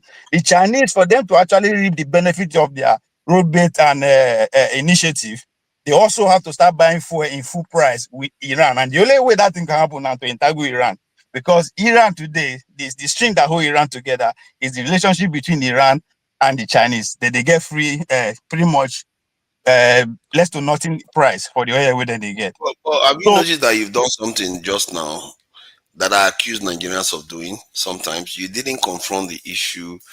I don't know how much you know about the Epstein file and the stuff that came out. No, that's what I'm saying. Epstein file. That's what I say. I said about the Epstein file. I know to talk about the Epstein file because, as far as I'm concerned, what the media are focusing on are distraction about this. I'm not saying all the accusation, the rape, the cannabis, whatever, did not happen. But we're talking about raw power here. The world is changing. How do you think it's going to happen successfully without some people being compromised? That's what Epstein file is about. Yes, it's real, but people who are compromised are not like me and you. So there's a reason. So now raw power, the world is changing. So whether the globalists, I mean, that's where the war will happen. If war won't happen in the Third World War at all. Because one thing the opposition understand, people like the Chinese and the Russian, for instance, now where they shout, those people, their weapon is this weapon. They have found out that Trump is not fucking around.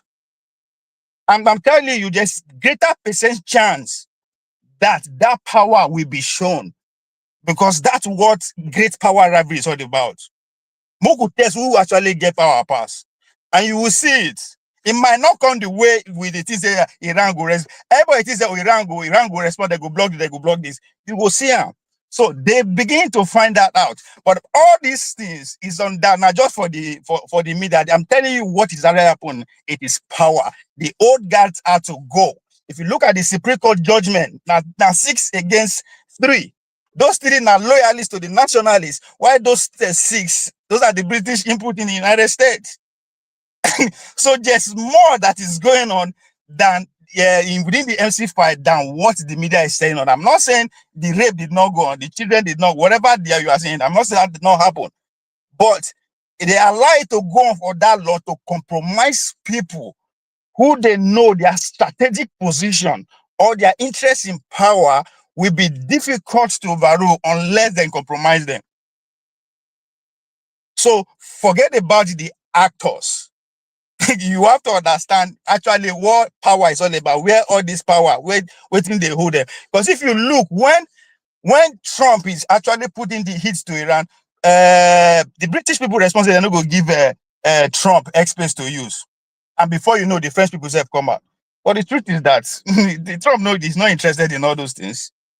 Now I'm talking about the American plan. And when they say Trump, so there's more that is going on than what they bombard us with. So the crown, when I say they won't replace, because the British system now like 3 steps, just like America, the House of Rep, Senate, and the presidency. So the British get the royalty, they get the House of Lords, then the House of Commons. The majority of the House of Lords now like appointed people. Then we have the heritage position. Those will be saying that they are great, whatever. They come into the parliament, but because of that. So all that is what they are pushing the current prime minister to change. So it's going to happen. So giving out the royalties, see Andrew as a pawn that has been captured. So they are trying to make sure they affect every other person. Because even the king, the king position is on demand. So there's more going on than most of what they're actually making us to believe. After all, now let's talk about the Nigerian situation, for instance. We have America on ground. How come killing and everything is still going on? They don't know. They are here because of intelligence, right? So they know they get intelligence all over again. So we are seeing a raw power changing hands. You understand? The world is changing, and of course, those as it changes, some people will lose, and they don't want to give it up easily like that. So there's so much going on. So I'm not saying the Epstein file is not important. I'm just saying the Epstein file is existing for a reason, to compromise people who will be as a roadblock or something. Now it's a weapon. Right? If you look at it, it's a weapon they are using. If you look at the individuals that they have been naming another kind of person, you know that if then the tension that you think is happening in America, right? Since the first civil war in 1863, why another war never happened since then? Right? They know they get challenged. They always find one way or the other to carry out the revolution within this. I'm talking about the elites, right? They always find one way to carry out revolution among themselves. Although some people, most time, some group of people, they always be at the receiving end. If you go back to the 70s, if you go back to what led to Jim Crow, the compromise was the black community. They give the southern states their pretty much what it is that they do, didn't slaves back to do. So there's always a compromise. So what you are seeing, the demography, the work, all this, don't worry. Now American artificial consult, if you want to see it from that angle, they put them together. Right? And those who plan it together, the manuscript is very much in existence. Yeah, there will be a compromise. The question is the compromise will then have, will be to work.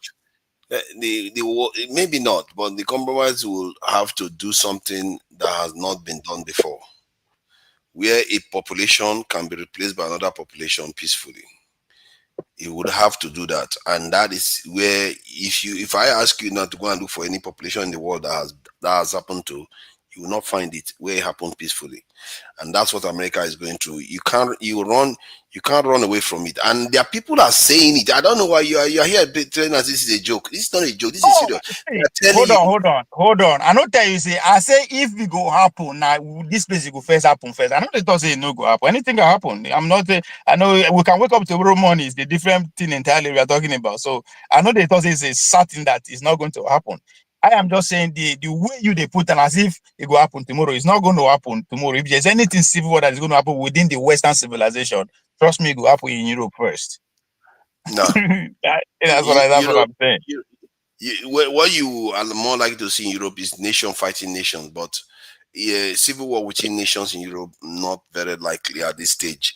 If they've not gotten to that point where because Europe is not like America.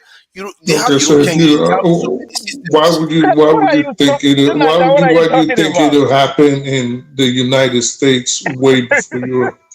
Because Europe is not facing a demographic change so soon. Neither is America.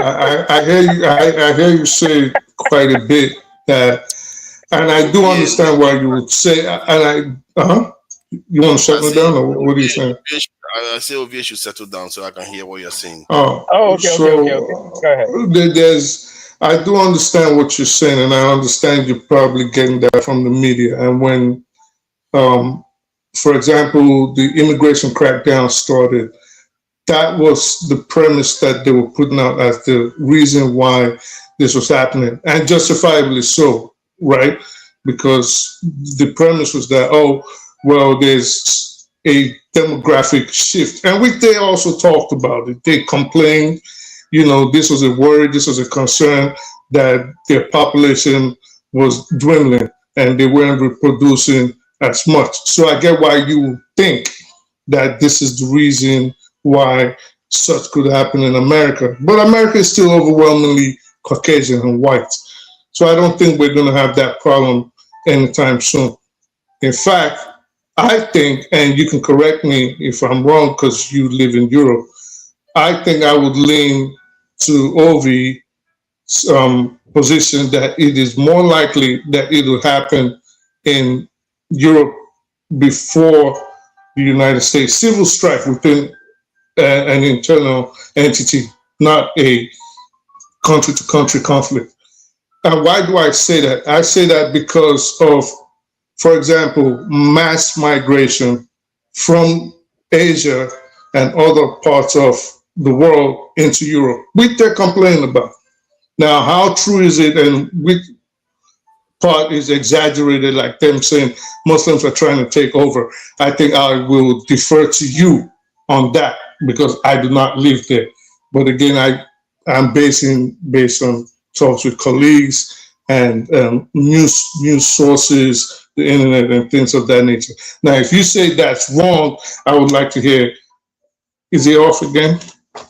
He's off again. But yeah, that if you say now again, so yes, I would defer to your position and I would like to hear why you would say you are not facing more of a demographic shift as opposed to what you think we are facing right here in the United States.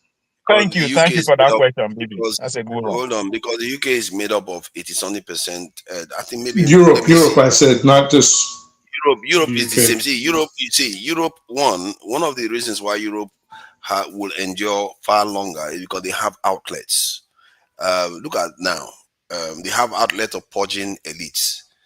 Look at what is going on in the UK because of the Epstein file. More people have suffered in the UK than in America.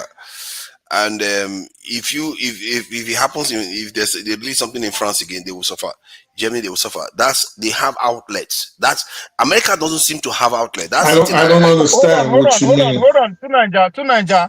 Europe is Europe today because of America is holding it together, and it's over. Within the next 10 years, they will disintegrate one by one.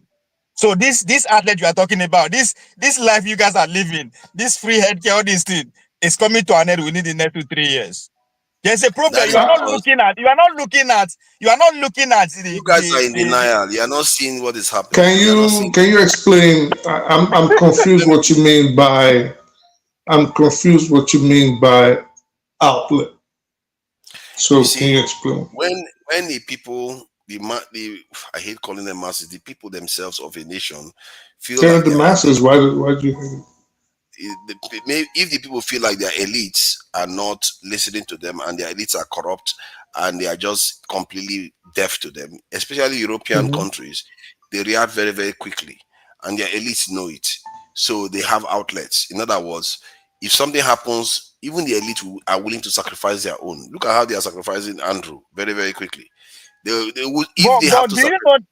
Tunanja, do you know that it's America that is actually changing the elites of Europe and they unpick them one by one? Let's try to stay on top here. Let's try to stay on top. So that's what I'm saying. So they are the ones that actually decide who will be. No, that's a different thing altogether. I'm trying to explain the dynamics of why European countries will be more stable than this in America. European countries, we've had the Greek crisis, and even the Greeks didn't descend into chaos.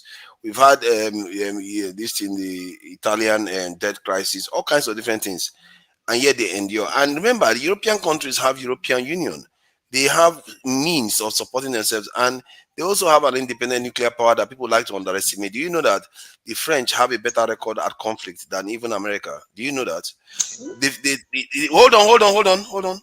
No, I'm not arguing. I'm trying to say, what are we talking about? Are we talking, because let me just try to say something. What are we talking about? Are we talking about, I understand. What are we talking about? Are we talking about why Europe is more, or why Europe is less likely to go to a civil war as opposed to America? Or are we talking about the viability of countries in conflict? Because that's what I'm getting from you. So what are we talking about? Is what I'm trying to figure out. I'm saying why Europe is less likely to go into a civil war. And remember, people keep saying this. They forget that the European population. Sorry, I didn't say Europe. I mentioned individual countries. Sorry, I didn't say the whole Europe. Yes. I mentioned Britain, France, and Germany. Even the United Kingdom. The United Kingdom has more white population today than they even had in 1960 and 1970. The idea that you think these people are dead is a big misnomer. In the context of America, that's the one I keep telling you. I've looked at the numbers, and even the census reveals that the foreign-born, children born to foreign parents that are non-white, they are more now than the white ones already. They are going to grow. When they grow, they will have children. Those children are probably going to be non-white. They are not going to be white, as you call them. So they will be the majority already. They know that. That's why they are acting now. This thing started well before the second term, maybe even before the first term, because I listen to all these right-wing Americans. They say all these things, or they say it openly. You know, you are driven to America. You are driven to you make a very good point. I'm talking about America. I'm talking about America. But when I say civil war will happen in Europe in Britain first, it's not because of their demography. That's not why I said it will happen first. That's nothing to do with demography. The economy. I'm talking about the economy. I don't care about the demography. I'm talking about where the money is. What aspects of the economy? What aspects of the economy? Yeah, why would you think the economy would cause? Because they are just beginning to realize that the whole economy is about 70% of it is run by American company. Literally 70% of the employee work for America, and that's a bargaining chip for America. So as I said that the Royal is crumbling down, that's one of the pressure that is coming in. So I am not saying that. I'm not saying it's going to be natural. At the map, let me correct some of your narrative. You are looking at the map. The map that is supporting America today is because of Europeans accept it. Make no mistake. The map, the Mackinda map, is not European map. It's an Anglo-Saxon map. What choice Europeans have? Let me finish what I'm saying. It's an Anglo-Saxon map. I don't think Western Europeans have that much of a grievance with the Russians. If you think America is going to turn, hold on. If you think America can turn, America knows it's not in its interest. If they turn against Europe, Europe can pivot go with Russia, and America will be left in the cold. That is why America does. That's why they created NATO. I'm telling you what is happening now. I'm not saying a pathetical issue or what will happen in the future. I'm telling you the development as of today. Yeah, I'm not saying So I say, watch out. Within the next 10 years, Europe will disintegrate one by everybody go answer in Papa's name, right? And that's where the problem will begin. Yes. No, it won't. Okay, we'll see. Let's let the future decide. I'm not going to argue past that. Let's let the future. What you don't understand is that you keep making the mistake. You don't know Europe. I would advise you to see Europe as a nation right now. Europe is like European Union. Remember when America tried to strengthen this in Greenland, you saw the French sent troops there. The French are a nuclear power. America can't do anything to the French. This thing you think that America is some kind of Thanos. You're going to find out the hard way. And I don't think America is that stupid. That's why Marco Rubio came to Europe and tried to remind them they are brothers. Because if they do that, if America does that, America is done. Let me back my stand up. Let me back my stand up, right? There's 80% chance that what you are saying is going to happen. So we are going to find out very soon, right? Who run the weapon show on this planet Earth? It's going to happen. This one is not even longer that we are wishing. It's not going to happen. America is not going to turn against Europe. America can't. If they do, America is dead. Do you believe that they are going to strike? Hold on. Do you believe that they will strike? Iran will be struck? Do you believe that Iran will be struck soon? I won't be surprised that I predicted an event like that. America has to go to a big war, or they will have a civil war. Waiting talkie talk. What was Turkey respond? If it's Trump, they are moving in. That is London speaking. So the UK 80%. Hold on now. Okay. Everybody will soon find out. I promise you. But what is there's nothing to find out. You see, you are talking about things you don't fully understand. Hold on first, hold on first. Now, so when I talk for Venezuela, right? Now everybody quiet, Abi. Now, and I will tell you. What has happened in Venezuela? What has happened in Venezuela that you're talking about? What has happened? Oh my God! President, what has happened in Venezuela? I think that's why I think even BB actually stated it out loud. We should follow narrative on the news and headline. What has happened in Venezuela? What did make America go into Venezuela in the first place? That's what happened. They got their interest. They got their wish. That's the most important thing. They didn't get that much of a wish. That same man that they took out wanted the same thing, wanted to give them all the things that they are asking for. What are you talking about? Forefather. I said, don't worry. You are the one that is falling for the hokey pokey. The guy that they removed wanted to give them all these things that they got now. What are you talking about? And they still end up removing him. Yes. And what was the message? The message was that we can do as we please, whether we like you or not. See, my point is that to the neighbors that hold on. So everybody that is watching, fuck around and find out. Yes, that is the message. Believe me, when they struck Iran, that was the message too. Hold on. Has anybody fuck around since then? No. Now, Iran, hold on. Iran, well, statistically, yes, people actually are. Europe said. Well,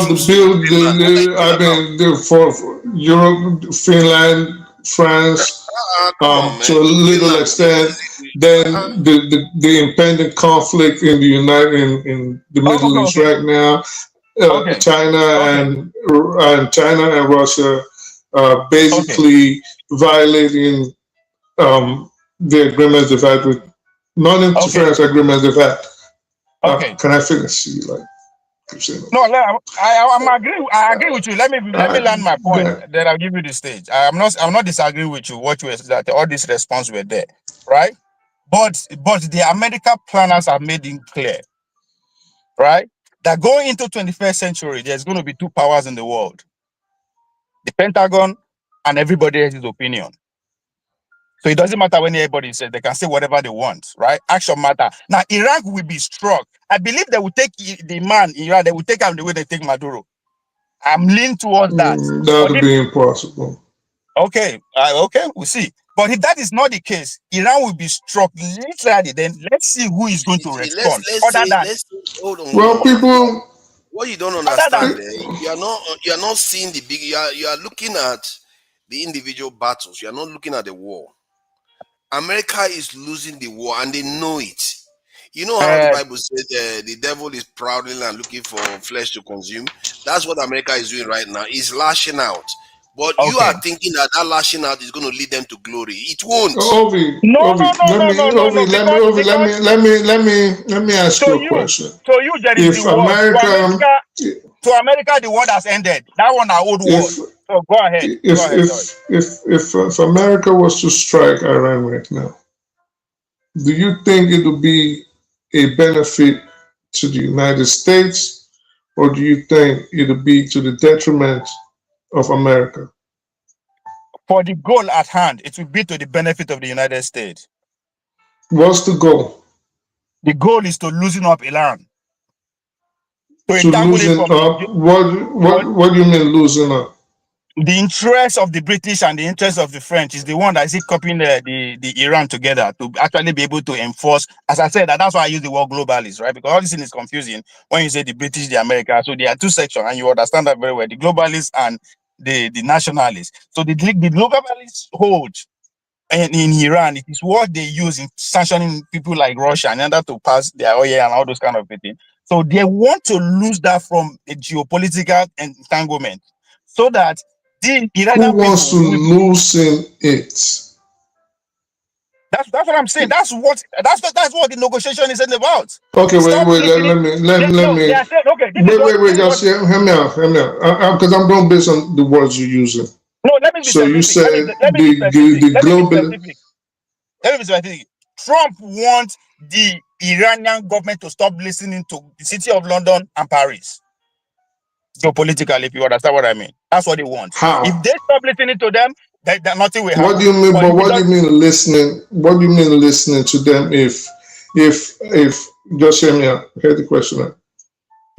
If Russia, if the United States and most of Western Europe or all of Western Europe plus Israel are on one side already and are sworn enemies of Iran, how is Iran now beholden to Britain and Paris to the angst or what? to the irritation of the United States? How?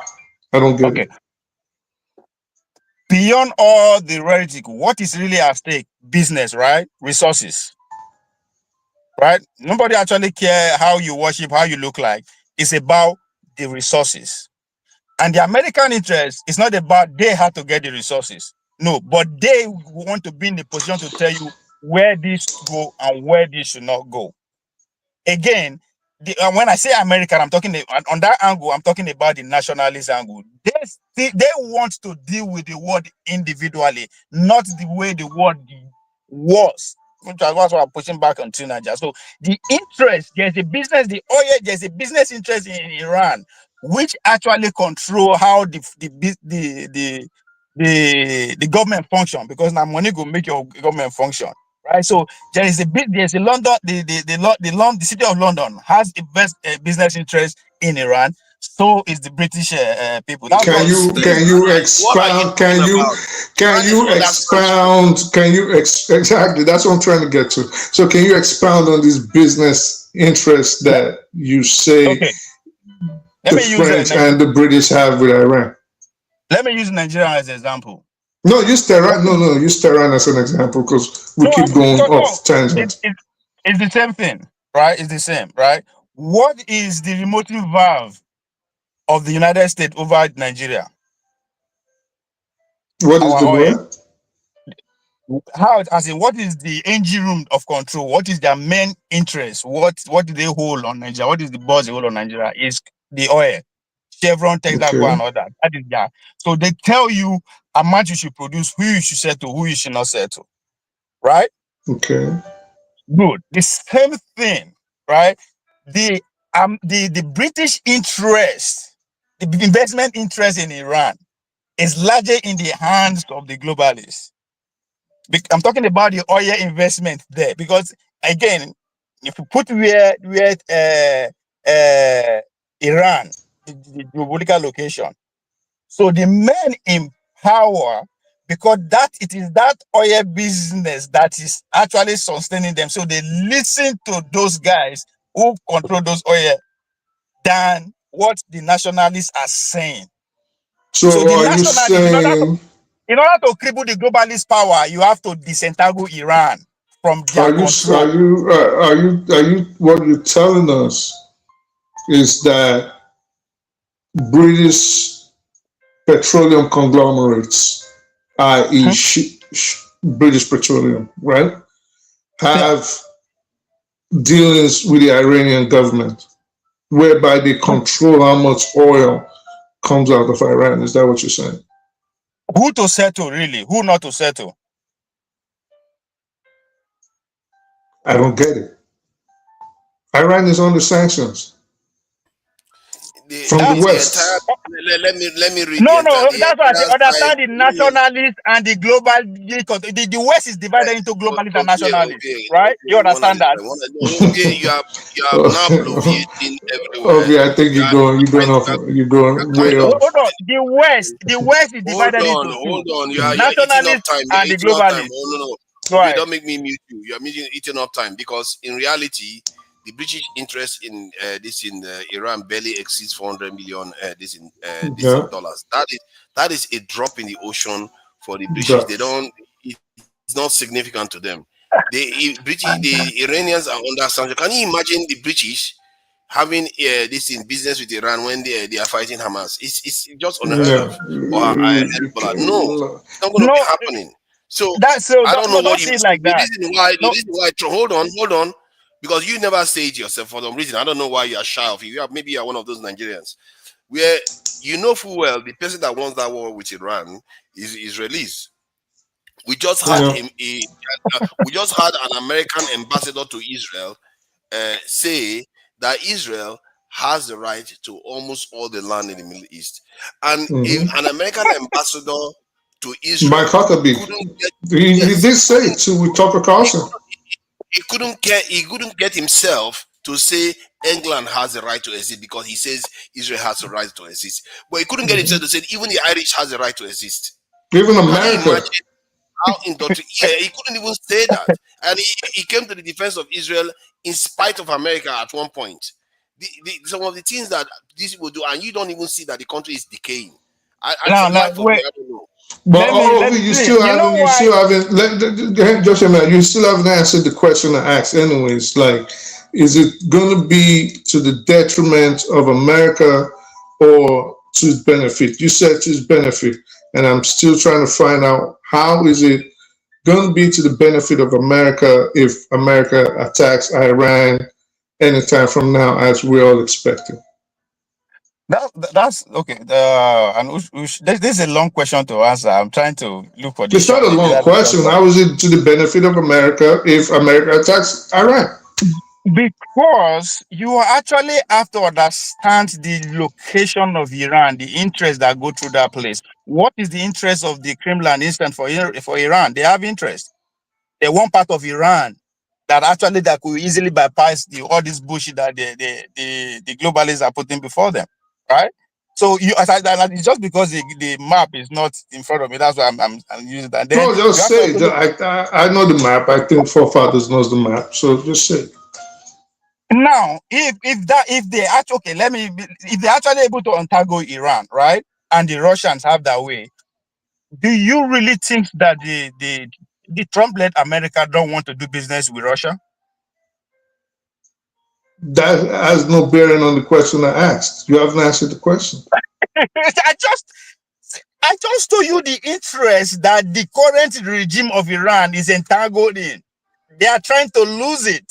So I don't understand. So you that is trying to lose something. You keep saying globalist. Okay, let me try this. Let me try this for the benefit of the viewers. If you were to say the globalist in a nutshell, who are these globalists?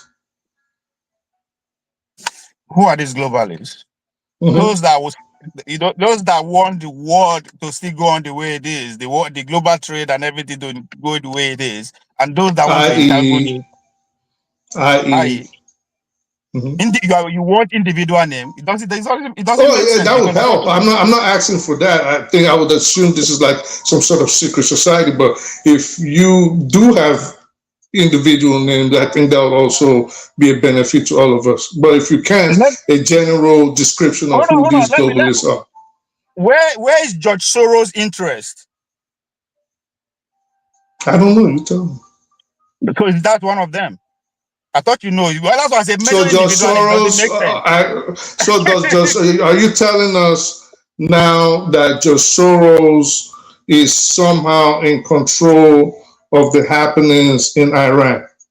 That's why you are trying me to go through the footprint. It doesn't make sense when you are mentioning name. It's a network. That's why I said it doesn't matter. I said it doesn't matter. I said hold on. I did say wait. I did say I understand when you say globalist. when we all hear this term globalist, we would assume it's some sort of secret society, just like we say bankers or industrialists, the people we suspect of running the world. But if you don't know these people on an individual basis, that's fine too. But what I'm just saying is, instead of throwing out, let me land, sir. So instead of throwing out vague terms, I would like us to have a conversation so we can also stay on topic, and for the benefit of the viewers, we all know what we're talking about. When you ask me that question, that's why I say it's going to be a long answer, because it doesn't make sense me just giving headlines and names and all that. That's not how.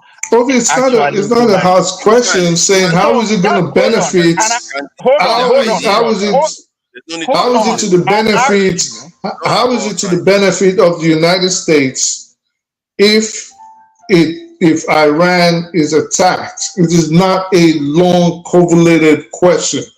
You can say these are the reasons. I started by first asking you, you understand the dichotomy between the nationalists and the globalists? You said yes. So, I mean, you didn't tell me. I didn't say that. I didn't say yes. I never said that. I said explain what you mean by that. So you don't understand the difference between the two. Is that what that's why saying? I said when we throw out these terms, wait. So we don't let's not muddle up the conversation. When we throw out these terms, especially with regards to the topic on the table right now, which is Iran, and subbing from that is the impending attack by the United States. And you say, well, globalists, nationalists, blah, blah, blah. Who are these globalists and who are these nationalists? We can't just throw out vague terms. We're going to confuse people. I am confused. Okay. So I'm sorry that I am, let me bring it down to your level, right? That's what Thank you. Dumb it down. I'm dumb, so please dumb it down, please. Let me bring it down to your level. In America, there are two contentious ideologies: the globalists and the nationalists. Right? The globalists believe that everybody should be able to, work, live, read, and relate together. To put it in a layman term. Right? There should not be borders. Everything should be live as one. If for me to actually bring it down to, unless you don't understand, it's too. Okay, let's go back to Tehran. We don't need America's history. Let's go back to Tehran. Now you see why I am using the term I'm using, because I believe I'm talking to somebody who understands the term. You say you want to listen. If you say if you want to dumb it down, because I'm dumb, I'm ignorant, right? So I don't understand this thing. But I'm saying, listen, let's just hear me out. What is the benefit to the United States? Now, let me help you a little bit. And again, this is coming from someone that's dumb. So let me help you a little bit. Maybe you can go, if you want to say this is the benefit, maybe you can go in terms of, for example, security, the economy, geopolitical influence. It's not a long, convoluted, difficult thing to speak about. So again, what is the benefit? What is the benefit of America attacking Iran? How does that help us? It's a very, very simple question. This is geopolitics. This is history unfolding. History is pretty much the changing of events, right? You want me to see it from the angle you are seeing it from. David, let me answer the question. No, hold on first. You are not answering it. You have been doing it for the last 20 minutes now. No, you are running 3 hours down. Running 3 hours down. What are you talking about? Una, they ask me the same question and they give una the same answer, but you guys want me to come down to your level. I come down, and I go up again. No, hold on now. Hold on. Sorry, let me speak too now. Let me speak. Go ahead. So for my take is that if America attacks Iran and stops, there's no gain, zero gain from America. It's rubbish. It's just going to make America look like a bully, attacking people needlessly. That's what it's going to make America. But if America is able to defeat, remove the leader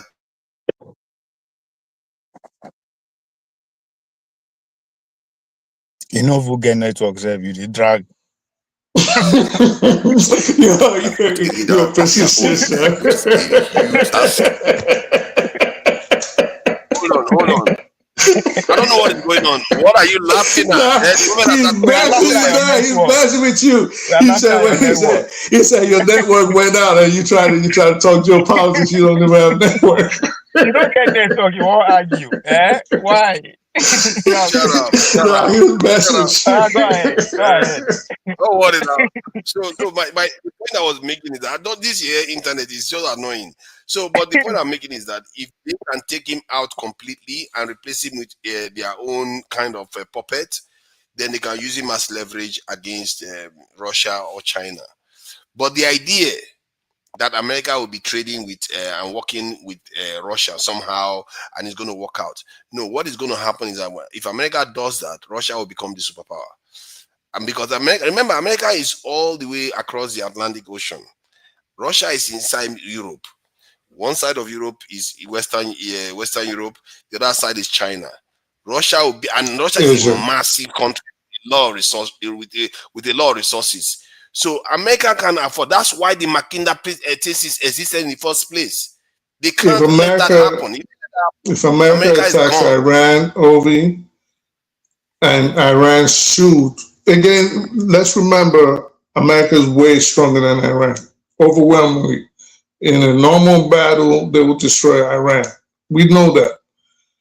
But if they miscalculate and say, for example, Iran sinks an aircraft carrier and 4,000 people die, or they hit the base in Basra or in Qatar and another 2,000 servicemen die, what do you think that will do to the United States on the home front?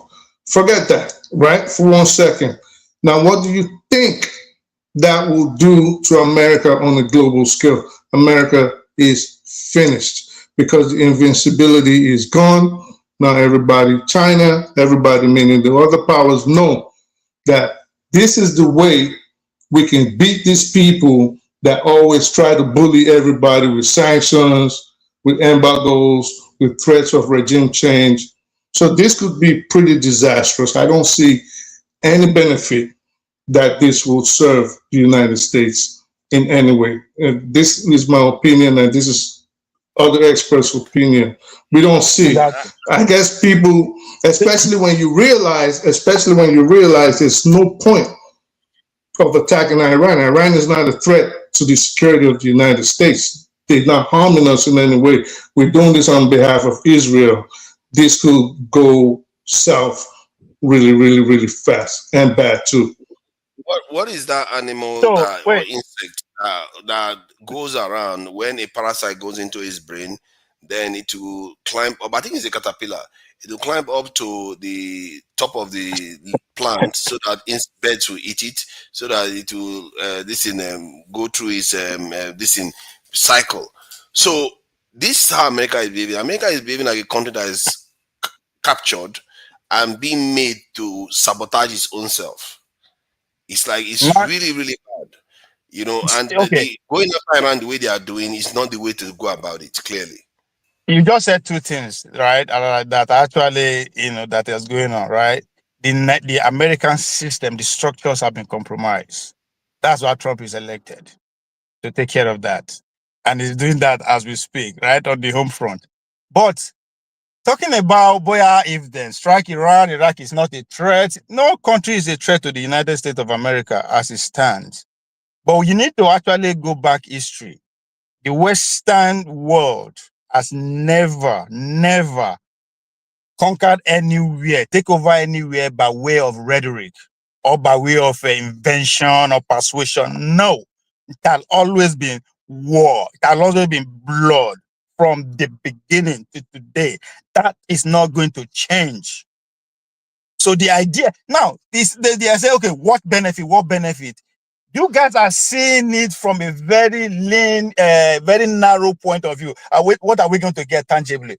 It is not about what you are going to get tangibly now. When I say that place, the interest, Iran are like valve that a lot of things go through. right? And the way the regime is, there's a lot of interest that is supporting the regime. That's why the thing is still there. The same element that captured the institution in America or in the Western world are the same elements that are doing the same thing. But this is the final straw. Wait. The same elements that captured America are also in control of Iran? Institution. People are taking advantage of the institution to further like which institutions? So when I talk say globalist now, you go tell me say, oh, which is no, that's very vague. If you were to you hold on. No, don't give me names. We've tried it all along. So if you ask me, for example, and you said, who are these people that you say have taken over the United States government, that have infiltrated the United States government? Because when you make that statement, to me, like everybody else understands, I would say automatically Israel, APAC, the Jewish lobbies. This is what I would understand this as. I'm not going to go vague and say. I'm not going to be vague and say the globalists or the nationalists. Like, if we can be specific, that'll help. I get your point. You know why I talk like this at time? Because I believe we are building on previous conversation. We don't talk about this thing for ages. So I believe we are building on that. I told you guys, now when they see Tel Aviv, Israel as all that, it is a tool on Pentagon, United States government hand. In the first place, this state was put together by the British Empire in what? 45? So if people put you together, now they are power to, hold on, let me finish now. I'm telling you, that's why I didn't argue. You said 45, I said 47. That's what it said. Okay, thank you. So that's why I say I did build on my argument. I know they go back. I don't from jump the word jump. I know they see Israel as all that. Not two. It's like a vessel. Why would they see them? You don't see Israel as all that. The same Israel that is pushing the United States right now to go into a war. You don't see them as all that. If you see them as all that, when will it be? When they nuke half of the world, or when? Hold on. I told you this before. We have this conversation before. There's what they call convergence of interest. The reason I'm supporting Monday Paholo is because I'm from Edo State and he's doing something for my village. Is actually carry out my interest out. That's why they support them. You understand? So you have to look at what is the convergence interest between these two people, right? If they want to, their goal is to dominate the whole world. Fine, that's their goal. So if the US is somebody with that ambition and is in a place that they can use to carry out an ambition, why not? That's how I see all these. This is why I'll tell you. This is why I say. You're very intelligent, but I think you tend to model up conversations a lot. And again, not an insult, but some people think faster. Their brains think very fast, faster than what comes out of their mouth. So hold on. You're the same one that told us about how the United States has been infiltrated. Yes. All right. Yes. So we do. If you, in one word. Infiltrated by who? See that's what. All right, no one word. So let me just go on. Hold so if you want to ask, there's no one word. No, it's one of those. You ask question now. Let me give you one word. The globalist. One word. Okay, good. So good. So globalist. So good. So if you say globalist, I don't get what that means. I would assume it means like the bankers, which so would why also are you looking for one word? So which why are you looking is it for okay? One word? Let me land, sir. China is the globalist, So if you say I tell you one word, you say you no agree. I didn't say any. I did not say all of that. I said good, noted. So I'm trying to explain what I would understand. It's okay to listen to people, sir. I'm listening. When you say globalist, I would assume if you ask me one word, I would say Israel. I could say APAC. I'll take that because it all ties back to who we know now has infiltrated the United States government, which was the question. That's all I'm saying. So now, no, but hold on now. Sorry. You are trying to toss me against what I stand for. I say right from day one, I don't regard Israel as not regarded, so I can never use them as. So let me land. And we hear you already. We hear you. Then it's noted. Nobody. I personally don't care, and I'm not disputing. I take what you're saying. I respect it. I don't care. I'm not saying you're wrong. I'm just trying to say expound on it. That's it. Gotcha. Because it keeps throwing me off. So if we're trying to figure out if America has been infiltrated, and you say globalists, and we're saying it's Israel, I got thrown off. Let's try something. Let me bring. Please, let's stop talking over each other. It throws me off a lot. I'm not used to that kind of discussion. Bibi, you know, I wanted to use Nigeria as an example. There's a reason. You have said a lot, and you have not said that much. To be fair, you just keep going left, right. Exactly, because you guys are asking me one question, the same question all the time. Why should we ask you one question? Let's all get our own ideas through. Jide is also, is also up there. It's also up there in this conversation. So let Jide go. The problem we are facing here in the world, the question was about which nation poses a lot of threats to the world right now. No. What is the pressing issue? What's the pressing issue? That's what I and in my mind, that was your question. But in my mind, which nation poses the greatest risk, and is the most important issue too. And I feel like it's the US as it stands right now. There are too many things going on within the US right now that it doesn't. Any one of them could implode. From the eyes, if the next woman eyes shoots in the face, I don't know where that one is going to end. And then in the case of Epstein, if any more stuff comes out, people are going to end up on the streets, and more is going to come out. What do you mean more? More evidence will come out among the 3 million this thing that is still remaining.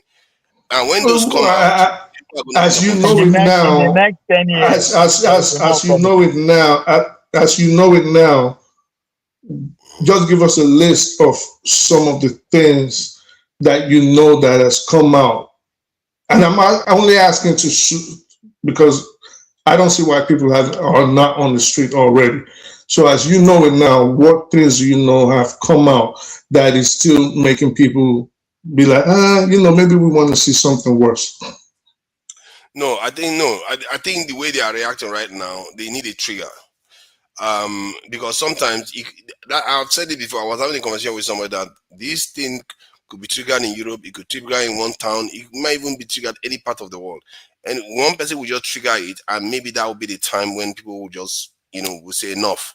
Because I've seen some people going online and they are telling you that they are already organizing. They are feeling like this. They are saying this is not political. And when people start saying it's not political anymore, that is about good and evil, you are in a big problem here. They are completely broken this, and as if I have to give Candice Owen credit for some of this. She started this a long time ago. They have already she's broken the party line. She didn't care whether she was on the side of Trump anymore. She was like, these people are evil. They are slaughtering children, all this stuff and everything. And now even worse things have come out. But she spits on her people. Candice Owens is a force of contradiction. Yeah. She said, see, nobody's perfect, but on this one, now you boy marry. What do you expect? I don't know why. Our morality on this one is correct. You can't just sit there and pretend as if you don't see evil occurring. And as a matter of fact, people like Candice Owen, you don't like them because of this kind of stuff they criticize our community. It's not because they hate us. Because they also believe that some of the things we are doing, we have to take responsibility. He may get it wrong. Who cares? The point is that I don't understand. How does she spit on her people? No. She spits on our community sometimes. Like, I said how? Justification of hold on. She's not moderating. Hold on. You don't answer him. So the point I'm making is that like when she talks about George Floyd, she focuses on the ills and the negative aspects of his character instead of the fact of the incident that occurred to him. People like her, they have been lamenting about our community, the state of. It's like when you talk about Nigeria, some people will not talk about anything else other than the shabbiness of Nigeria. Well, they will just keep talking about the politician, no matter what happened to us. Like America could attack us today, they will still say yes, we deserve it. Nigeria is rubbish. that is how people like on its own things. So, but when it comes to the Iraq war, very, very early, she didn't even whimper. She just said, if you are killing children, like, no, me, I'm not into it. She started turning on them. She started turning on Macron's wife and all the rest. So, and she broke the rank. And before you know it, Tucker Carlson is out too.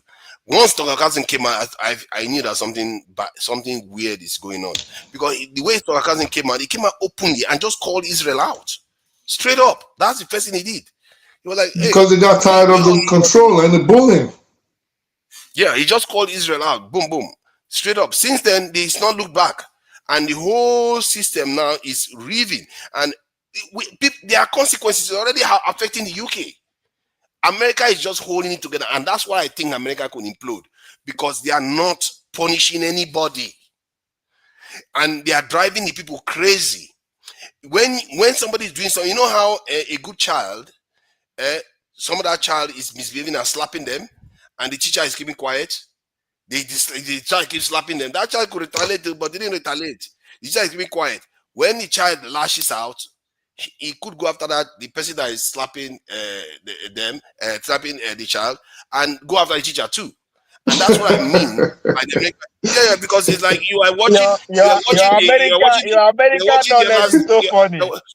Hold on. You're watching the students. You're watching the students slap me. No. This is not America. This is not America. You see, when I get what you're saying. I get what you're saying. You don't understand. This is fundamental human nature, or even animal nature. Let's put it that way. So Americans are they are just waiting whether the system is going to do anything. And I get the feeling that more information is going to come out, or something could trigger them.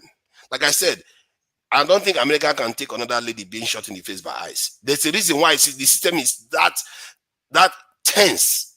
It's not good. And I can tell you people that the omens are not right. But that said, let's leave it for now. Let's bring in our eminent Jide to join us on this conversation, because this is more of a geopolitical conversation really. And Jide, what do you make of all the dynamics? Because today I found out that Epstein, they were going nigger hunting. They go shoot. And these people, if that is real, and I think the other part of what do you mean if that is real? I have to qualify it now.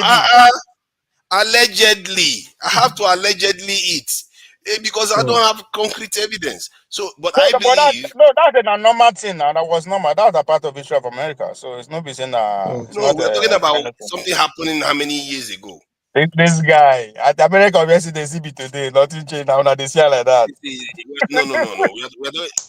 They are doing it to white people too. It's not only black people they are doing it to. So let's not mix the whole thing up. Jide, please go ahead. Yeah, thank you so much, forefathers. Good to see everyone on the panel, and greetings to everyone listening. Good to hear from everyone. There's a lot going on in the Middle East. First of all, I would say that a lot of my analysis is come from sources, valid sources. Like I've said it before on this platform. Sometimes when I talk, it's not like I believe I'm claiming I know it all. I don't know it all, right? I sometimes speculate, and some of those speculations become correct, But a lot of the things I say, a lot of my analysis is coming from the original source, which is foreign policy documents. A lot of things have already been planned, what are they calling it? Sources, Western sources about their plans, a lot of documents, think tank documents that I can send on this platform for everyone that is interested to read. Before the end of this show, I'm going to send a document. It's called The Path to Persia. I repeat, The Path to Persia. It was documented in 2009 by the Brookings Institution. And it was actually this institution that the organization that was part of the Brookings Institution, they are in Israel. They already have a long-term plan for Iran. Now, let me now analyze the issue. Currently, my brother has said, Christians for Epstein have said, or Pablo have said, there are a lot of things that they've said that I agree with. Those I don't really agree with, but I think they've already hit the nail on the head. But the point is, long-term, this is going to be a long war. It's not going to be like the 12-day war. And the US, in collaboration with Israel and their allies, they are preparing for a long war. They've tried every measure possible.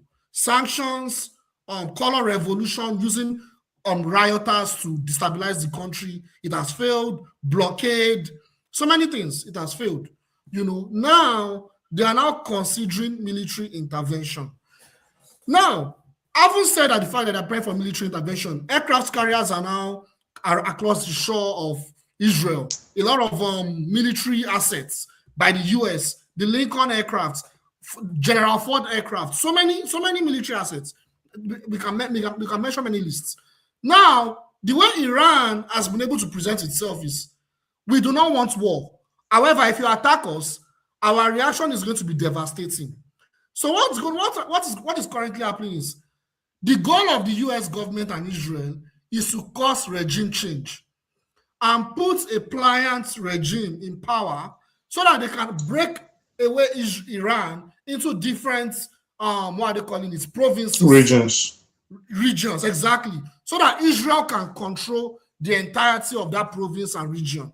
Because Iran stands in the way of Israel in terms of Israel's dominance. Iran stands in the way of the West. Ever since the 1979 revolution, Iran supports proxies, for the Palestinian cause. They support Hamas, they support Ansarullah, they support the Houthis, they support Hezbollah, they support many of these proxies, resistant proxies, which is against Israel. They are resistant forces. The only way they know they can decapacitate their enemies, Israel, is to finish Iran. And that is what Donald Trump is using. Now, for them to carry out this operation, they need a political narrative. And the political narrative is they will develop nuclear weapons. And that narrative has been developed since after that revolution. Because this is not the first time Iran has uranium. Iran has always had uranium, right? After that proxy war with Iraq in the 1980s, they've been using that narrative, particularly the Israeli government, the far-right Israeli government, that, Iran is going to develop nuclear weapons. Because they need a political narrative as a pretext to attack that country, just like they've done in other parts of the world. They use an enemy pretext. Iran is not a democratic country. It's an Islamic regime. It's a terrorist regime, right? Meanwhile, Iran serves as their threat. So now, how does Iran stand in their way? Apart from the fact that Iran has so much power. Iran serves as an axis for Russia and China's interests. And the long-term goal is to attack Russia and China. Now, Iran as an axis, Iran serves, it has as a logistical hub to Russia and also as a logistical hub for China. And also, China has the power to purchase oil, hydrocarbons from Iran at cheap costs. So they're trying to cut off and contain Russia and China. Now, because Russia and China know that they cannot afford to lose Iran, because when they lose Iran, they will be fully contained by US and Israel. They are now supporting Iran through intelligence, surveillance, because Russia and China is not like America that have, what are they calling it? They don't have, what are they calling it? They don't have the full length of overstretching themselves. It's only US that has the biggest military in the world to overstretch itself in all over the world with military base, with intelligence. Russia and China do not have that. That's why they can go and bomb Venezuela, and Russia and China may have limitations in going to intervene. But the point I'm making is, Iran is a now or never for Russia and China. They need to do everything to protect Iran, because if Iran falls, they will be further isolated. And what that means is that their transportation and logistical hub that will benefit their economy in the Eurasia will be broken down, because Azerbaijan is a client state to America. Also, Armenia too has been compromised. So the Iran should not fall. So now Russia and China needs to supply military support for Iran. So right now, they need to, the goal is regime change in Iran. However, Iran, despite the economic sanctions, which is what Nigeria needs to learn from, despite the almost 50 years of economic sanctions, Iran has stood this test of time. They've been able to protect their people from different external forces. First, it was Iraq under Saddam Hussein. Second, it was terrorists, ISIS and Al-Qaeda. Third is Israel. Fourth is US. Almost 50 years of sanctions. And they're still able to develop military assets to protect themselves. That is something we should learn. Instead of us begging America to come and help us, we can be like Iran. And we don't even have economic sanctions like Iran. But you know one thing about Iran, why this war may be dangerous? Iranian mentality is different from Nigerian mentality. Iranian people, they are willing to pay the price to liberate themselves.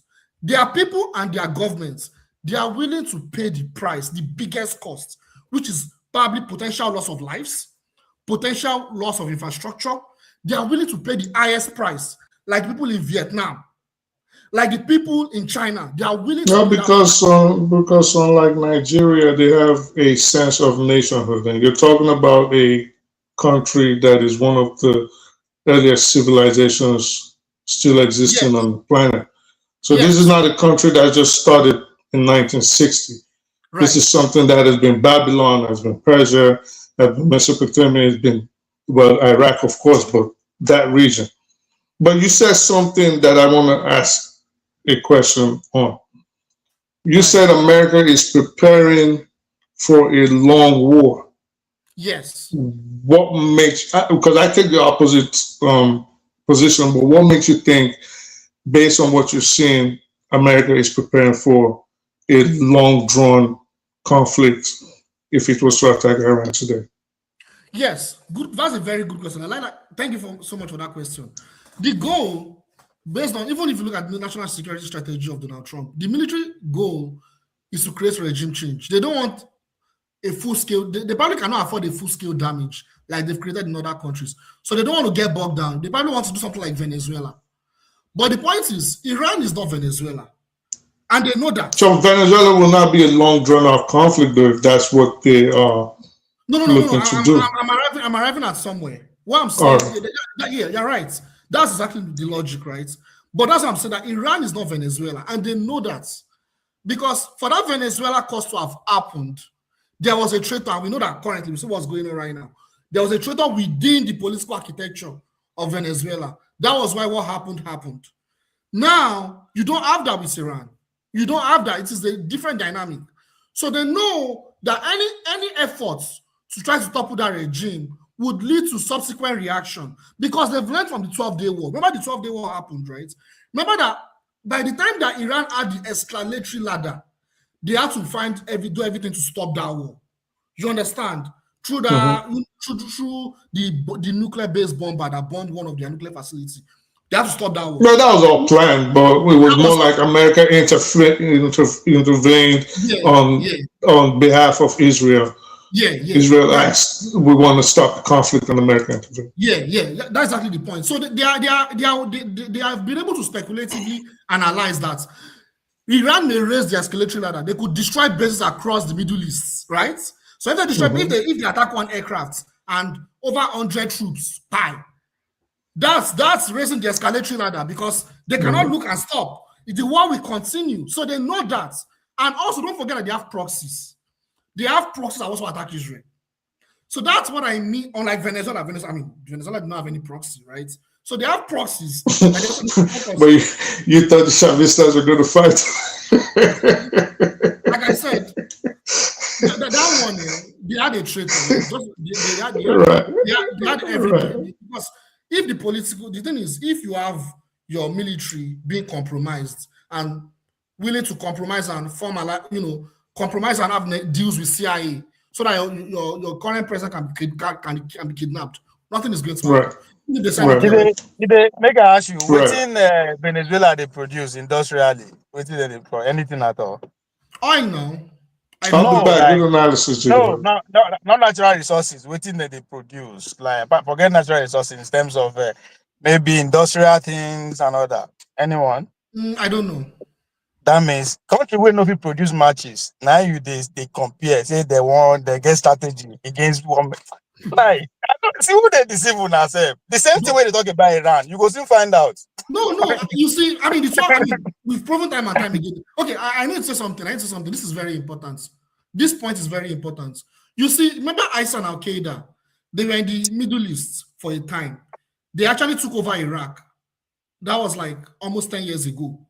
And Iran, through their proxies, and Russia, they were the ones that defeated those terrorists on the ground.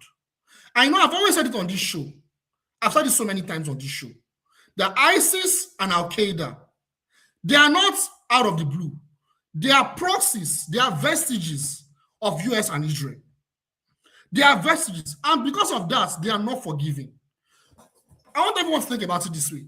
Have ISIS and Al-Qaeda ever fought for Palestinians? They have never. They have never. But they kill their fellow Muslims. They try to what? Create instability. As this war is being prepared, they are sending prisoners to Syria. Remember, Syria was toppled last year. They are sending prisoners to Syria. Those prisoners are prisoners of ISIS, Al-Qaeda, and all those terrorist groups. Those prisoners, they will be released as part of that war to fight those proxies. This is going to be a big war. That's what I mean. It's going to be a grand regional war. And I want to say something. The cost of this war is going to be immense because Strait of Hormuz is going to be blocked. In fact, a few days ago, there were military drills by Russia, China, and Iran. Unprecedented military drills at the Strait of Hormuz. Did they look at it from a different angle, right? You started by saying that America, they don't try to strike, that they withdraw. You are not exactly how you said it, but you're alluding to that up till now within Israel. You're supposed to understand, you at times also consume military guys, their strategies, right? What America is doing, right? When then they go like that, say they won't strike today, they watch how the Iran military formation will react, move. As you rightly know, most of them, they're on that hill and all that kind of thing. So every move, say, one bomb there today or next tomorrow, they watch how the military formation will react, right? So there's a reason they are going by sea and by air, right? And I said, no, sir, I talk before, say the way we to acquire too much power for this world, what has come to a point whereby these military guys are ready to test what they actually have in stock.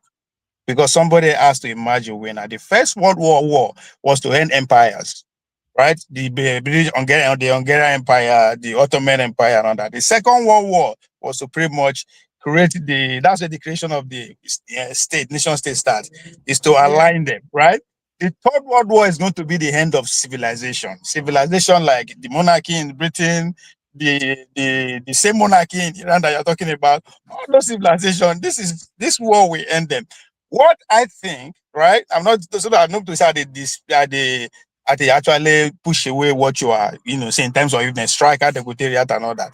But I just believe that you are still measuring things for what I've always said, the whole world, right? This time around, because of the technology that everybody gets, nobody knows. I'm not going to talk about American technology, but this era, before Donald Trump leave power, they will be texted, right? So we go see how reaction will be. It's not, the war is not going to last for that long. It's not going to, I don't think it will last that long. It will be very swift because, again, the technology that boats and every other country that's invented. Because the truth is that what we don't normally talk about is how actually most of these star point nations have been building their weaponry for the past almost 10 years. Right now, because the action done the day, now everybody begins. So it is on. I 100% believe that there will be a strike. Now the reaction, right? Now I go accumulate where I go explode. That was exactly. Now I thought they are planning for a long war. They don't want a long war, but they are planning for it. Yes, there are two different things. Exactly. Killing, because that's why they lean towards the fact that they will just want to show strength. If you just people say it's not possible to come out. They do what they do Maduro to the no, it's not the gonna guy happen. No, it's okay. not. It's not gonna happen. That. You see, for some reason, I don't know. For some reason, me for my head, I think say now waiting I hope that because we never actually hear the details of what transpired in Venezuela. I will ask you a question. No, we have the details. That's the point. We have the details. We clearly. Oh man, we have the details. That woman is a bitch. That woman was a traitor. That woman that is running the country. She's a traitor. So no be that now normal be the one. Hold on, that part of China normal be that one. They fucked up that guy. Hold on.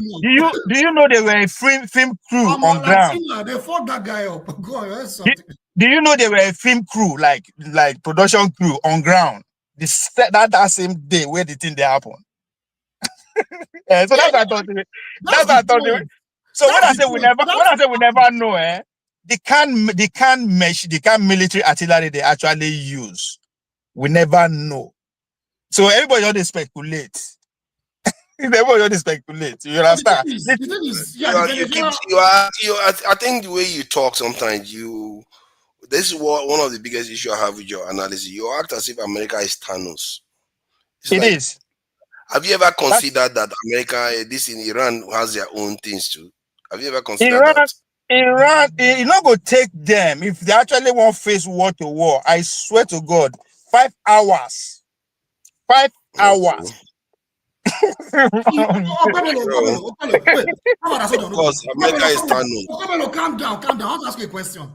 America that was falling from Taliban. Man, I don't know. They did not defeat Afghanistan after 20 years. That's why. How come they did not defeat Yemen after? Hold on. How come they did not defeat Hamas? Hold on, first. That's why I thought. The first thing first, you have to know why. Did they hold on first, right? You have to find out why they go where they go, what they do, right? So the word you would say made them go there defeated. No, that's not the reason.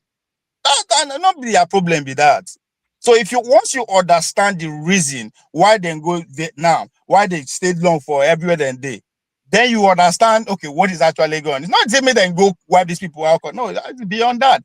The longer they stay too, weapon had been experiment along the way. They say 20 years for Afghanistan. So just imagine the kind of innovation that took place between that period. All of those people leads to this Without time. the innovation, they did not defeat Taliban. Hold on now. You are not getting the point. What about the point is not to defeat them the way you want to say it? See, that's what I'm saying. Okay. Go on. You understand? I am not saying that's not the reason, right? But where I believe that the way I understand how these people they operate is beyond waiting with the seed and they do, right? So that means I understand everything. No, that's what I thought. It's a developing event, it's right? Like you are not even aware that America is losing power. You are not even aware. How? America, when it comes to the dollar, the power of the dollar is weakening. Okay. The power of the dollar is weakening, and one day it will collapse. Can I ask you? Is that the first time? America went in. Hold on. It's just about the first time, actually. What are you saying is not this? All right, hold on. No, okay. All right, okay. Let me put you this, right? McKinley, right? The president of the former 25th president of the United States of America, who we come leading to First World War, waiting they know for a tariff, just like Trump. At the same time, I waited and kill her for better the assassinator, right? This is towards the end of 1900. The first 2 decades of 1900, what happened? America went into a Great Depression. People they queue up. America was not the sole superpower. You see, hold on now. Let me finish. I just tell you, say when I want to say that's why I asked Naija, not be the first time. So I just want to give you instances where all these things like close like this don't happen. There's a history no they happen. They say, but it rhymes, right? So the first early 20 years of 1900, not depression. I'm not talking the big power. That's not what I'm saying. I'm talking about America as its state. They went into depression. People were actually picking food from the gutter. Right? The next 20 years that follow, what happened? They won the Second World War. The first 20 years that follow, right? They won the Second World War. Not be the 70s yet. Now they switch their dollar. What happened to the dollar then? It was becoming worthless, right? A deal was struck with the war we have with Saudi Arabia today. They're back. What am I trying to say is that until it's over, I know we ever rule them out. Because they don't experience, and again, I believe so much. That's what you said. Just as you know, sorry. You don't need to overtalk now. Come on, other people are here. There's no need to overtalk. See. No, let me just line with this one point. No verse. I want to hear for what Jide talk. Jide was talking about classified documents. Yeah, he's talking about classified documents. I like Jide for that because not the way they happen now, where they no write them down. So is they are not acting out of fluke. Not be say that they react. They are not I reacting. just sent the document I read. They are not reacting. Now then they upheaval everything. Everyone can go through everything you are saying doesn't make sense. Like some of the things you are saying doesn't add up. You're like America goes and takes Maduro. You are acting as if they accomplished something very, very great. The government is still in place. And in the case of this thing, American dollar is being. Do you know how many countries are taking up China's currency? It's ridiculous. I didn't argue with you now. I agree with you. Even in Africa now. So all those things, America, like when you try to say that America before the Second World War, they were, had a Great Depression and all kinds of stuff. Then they came out of it and won the war. But the world at that time was being governed basically by colonial empires, Europeans, in other words. That is what we are experiencing now is a totally different world, and that world didn't even include Russia then. Now the world includes Russia and includes China, maybe even India. No, now they are superpower. Don't put that out, please. It's very important. They were not there, but now they are. Then the Europeans were the superpower. Now they are the superpower. Yeah, but they are also Europeans. So, you see, you are looking at it different. You see, I'm looking at like one continuous power. Yes, I agree with you. Now, what I will agree with you is that the Western civilization is declining, but America as a state is not declining. That's my argument. America will not fade into nothing. That's the truth. If you look at the history of superpowers from the last 2,000 years, that's why I keep telling people that if you don't make your country strong, let me finish, please. That the importance of making your country strong is very, very great, because if you look at most of the powers that existed, even from 2,000 years ago, or even before 2,000 years, they are all still doing relatively well. Even if they are not superpowers today, they are doing just fine. Compared to us, they are doing just fine. So America is not going anywhere anytime soon, that's for sure. But to say that their power is not going to win, it's going to get to a point whereby it's going to reach a tipping point where people will be like, "Oh, you can't do anything, and we're not going to use the dollar anymore." That Speculate is where Speculate yet. I'm thinking 2030 at most. 2030 at most. Yes. Even Americans believe that. Hold on, let me give you this. Even Americans believe that the fulcrum is going to rotate by 2027. That's why they are doing all these things. They believe they say it all the time. Go and check their reports. Their own is 2027. They believe that China will surpass them. Trump will still be president. How? You know, see that? Trump will still be here as the president by 2010. I also heard about what Marco Rubio said, that they are not going to be custodians of their managed decline. But the reason why he's saying that is because that's what the others already know. Europeans already know it. There's nothing you can do. China has already risen. And remember, it's not only China. You leave them behind all now. these other countries, they're all rising.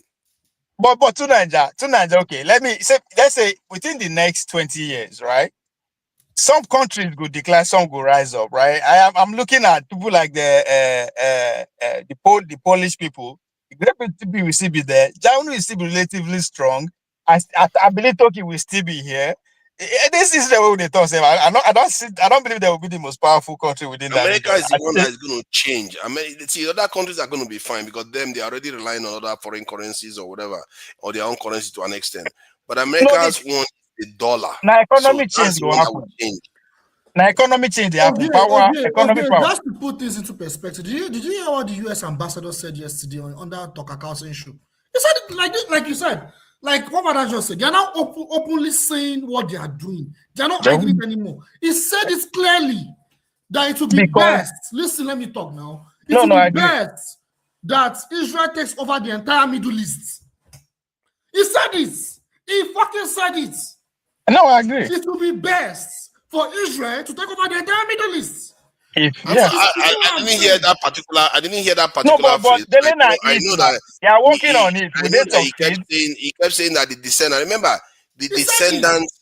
Oh my God! Can we calm down? He said, remember the context he was speaking from was the descendants of Abraham, and very, very interesting because I don't know whether they are talking about Ishmael versus Isaac or just only Isaac descendants. Because if it's only Isaac descendants, then we are talking about Israelites that we are talking about. And those Israelites are not only the house of Judah. and the entire thing is convoluted. Then Tucker told him, okay, if that's the case, let's rely only on the descendants. It doesn't have to do with Judaism. Why does that have to do with Judaism if it's the descendant? So he started becoming a little bit iffy there, because he was the one that said, at first, he said that somebody can be Jewish but not practicing Jews, so they still qualify to be Israelis and they still have a right of return. So if they are not practicing Judaism, so they are allowed to return back. Then Dr. Kazin said, okay, if that's the case, then anybody that is not a descendant of Abraham doesn't need to be there, because that's the promise. The promise, it doesn't say you have to be Jewish. It says the descendant of Abraham. So, and he didn't like that. And that was why a lot of people call him a traitor, because he was speaking from both sides of his mouth. And why do you think the interview take place? Why do you think the interview take place by? Because they wanted to put the message there. I listened. He said it. He said it now. And that guy always thinks that he's too smart. He said Israel should take over the Middle East. It was not Ukabi. He had an interview with Israel should take over the Middle East. He said it. Yeah, no, and this is what. Saudi Arabia have said that their relationship is backward now. It's a setback. No, this is why I asked that question. Hold on now. Okay, go on. Oh my God. I am not arguing, the question I asked that why now? I asked that because the negotiation is still going on in Iran, right? Remember, in today's war, the regional war is going to be class of civilization. So be careful if you listen to the words in the use. I like the way Nigeria try to analyze either the Jewish people, the Israelites, and others. So talking about civilization I hear. So the question where I want to ask is that, do you think they will achieve it? Jide, you said that's the goal. That's what they matter. If that's the word you use, do you think that will be achievable to be the superpower? I don't think it will be achievable. And if it's going to even be achieved, the cost is going to be unprecedented, and it will probably even lead to the further destruction of the entire world. Because the world that we know it is going to be very, very different. It's not going to be the same again. Like when I mean the world, I'm not even talking about world order or no world order. I mean that there will be complete destruction of, apocalypse, right? You know what they call apocalypse. Everything will be destroyed. It's not going to, like some people believe that they are beginning to believe that some of all these cloud billionaires, they actually want that to happen. That because they feel like the rest of the population, they are just an inconvenience. They want themselves, that they believe that human beings are like incubators for AI, that the AI is the one that they actually want to succeed, and they will upload their own consciousness into AI when AI becomes conscious, whatever. So, and these people don't care about human beings from that point of view. And there's also let me finish one other one. There's another point again that is coming through that makes China seem like geniuses. I'm telling you, they will make them seem, and it also makes Karl Marx seem like a genius too. What is happening right now is that the world is becoming more automated, and the robots are becoming more. They are going to become more and more everywhere. In other words. And what is Elon Musk is talking about, robots that will be inside your house but can even do better operation than even a surgeon. That's the level of sophistication these robots can become. So if that is the case, people will barely have jobs anymore. And according to one capitalist, he said, if in a world where people don't have jobs anymore, then sign me up for communism. That is what a capitalist said. Thank you, that's the direction of the world. Bibi, I bet put that name back. That two Nigeria with one brace, put them back, because at times, he said they connect, right? So what we just described in Iran is largely largely civilizational part of the ongoing struggle, right? What you just described, if you tell me say now waiting go bring civil war come America with that, and if you say it go happen tomorrow, I'm with you, because that is the change that is coming. I 100% agree. America is a capitalist country. So a lot of people are going to lose their job. So they are going to be losers and winners in real time. Talking about real time. What the interview you saw was real time negotiation in Iran within the country. So you are seeing real time people are going to lose their job to what they cannot fight back. Before, if a black man take your job, you go beat that, you go do whatever. If immigrant can't take your job, but what are you going to do that? So that is the divide that is coming between the have and the have not. The old guys, that's why when Trump come, drill baby, right, is to push back on the capital Silicon Valley's guy. but it's pretty much too late. So there is changes that is coming that we are not factoring in, and that change is happening in war zone more than. So the economy is a big thing that can actually lead to that civil war in America. I totally see that, but again, they will sit down. They already. This is already going on. What's the Manhattan project of Thallium Sulphate with everything is actually going on. When they see Facebook, they build a warehouse that is like it passed the whole Nigeria. Elon Musk, they build the own. It passed the whole. So what do you think is taking place in all those warehouses in Arizona, upstate New York, every fucking length and breadth of this country? Things are happening. So when you know they factor all those things in, I say, oh, now they actually undermine this country. If you go bear me witness, innovation and industry is springing up like never before, especially in the weapon industry or the startup. Like, we are entering a zone that I think. Hold on. Let me remind you again. You have innovation going on in America. That is true, especially in the defense industry. But for every single engineer America creates, China is creating at least 5. You can't. right. You can't beat that. The gap. America knows it. You are the one saying all this one. America knows you are in trouble already. I don't know why you are just scrolling for them. To Nigeria, I recognize that fact. That is what America is not fighting China directly. It's fighting that we speak to, because all those innovations where America China they chumba. Now people consume them. So if your market is choked by your competition, what do you think is going to happen to you and your population? Una go explode too. So that's what is going on. They won't choke themselves. China hardly needs the world. China and Russia are self-sufficient. They barely need anybody. I agree, but that's what America is trying to break. Are they going to succeed? I don't know, but that's the goal. That's exactly the point of the fight between both sides. Yes. That's exactly, yes. They are demarcating the world for a reason, so that everybody go negotiate individually. America can pull Russia away from China, because America has stabbed Russia so many times, and at the same time, it's not in America's interest to do it. At the same time, the moment America pulls Russia closer, when Russia gets comfortable, first, all the Europeans will be like, you brought my Let's come back home. Hold on, let me finish my point. Let you know that point, that is a dead end. America can go like maybe Trump might want to do it, but the next president that comes in America will be like, no, this is the worst outcome for us, because the best outcome for America was to work with China at first. That's why they won the Cold War. If they hadn't done that, they would have lost that Cold War. But now, for America to say, oh, let me go back to Russia, that's not going to work, because if Russia becomes the heart of Europe, and between Europe and Asia, you are making a mistake there. Taking over everything. Let me point this out to you. Any president will go come, we go continue for where Trump stop. Now, let me put it out to you. No, not the same way.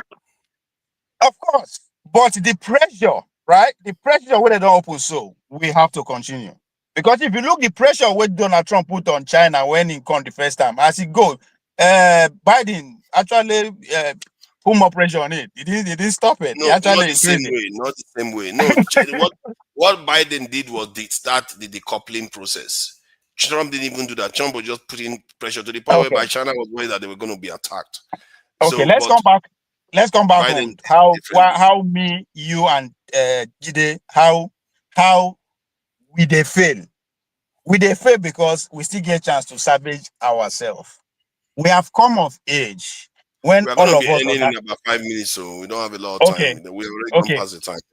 We've come of age whereby we understand the next thing that is coming and the way our leaders are moving. That none of these people is talking about this changing that is coming, that is going to alter our lifestyle.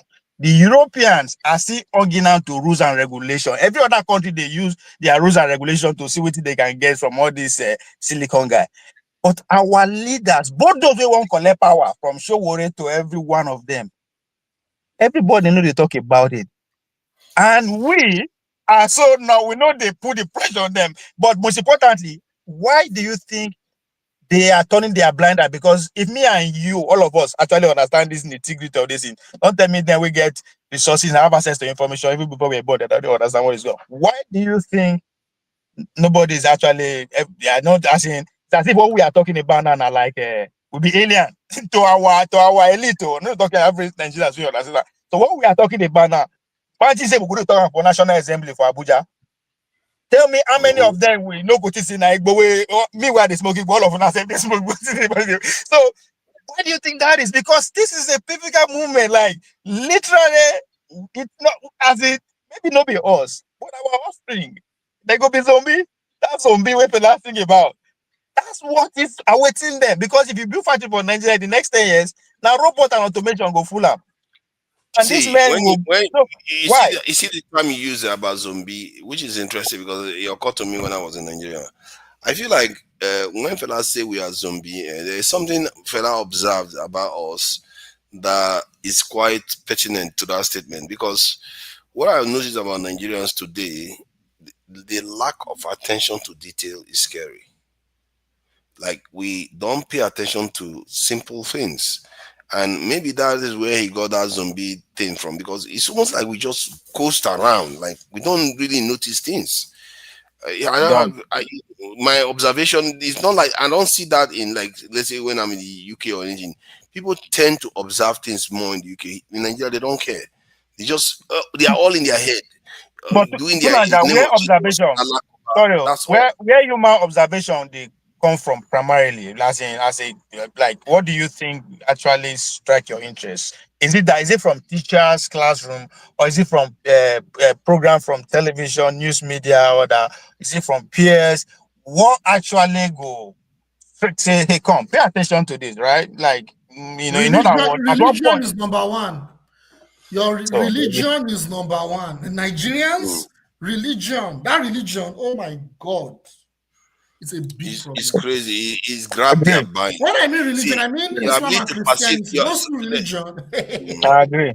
Your ability to perceive reality is affected greatly by the way the religion, a kind of the way your religion is consumed. It affects it a lot. Because if everybody can tell you that, if the pastor keeps telling you that, don't worry about the world, the reward is heaven, and you're not going to be paying attention closely. Most of your life, you don't have access to a lot of scientific methods and all these things, so you're not going to be paying attention. This Christian genocide, what do you think is going to because now religious fight now, before now tribe, now religious fight? Do you think it's going to exacerbate that foolishness as it will make the religion stronger, or this is the beginning of the end? It just exposed us. I like that question because that's exactly the point. You see, the intelligence agencies, they know us, probably they even know us more than we know ourselves. They use that Christian genocide thing to co-opt us and to manufacture consent to do what they are doing right now in Nigeria. You see, those two religions, they've made us lost. We've lost ourselves. Like, look at what's going on in Brazil right now. That's what should be done in Nigeria. Just 2 days ago in Brazil, I don't know if everyone is following what's going on social media. No. An Argentine that was racist towards the Brazilian. No, that one is even small. That one is small. That one is not even a big news. I bet tell me, I missed it. I don't know. The Brazilian carnival, the Yoruba carnival in Brazil.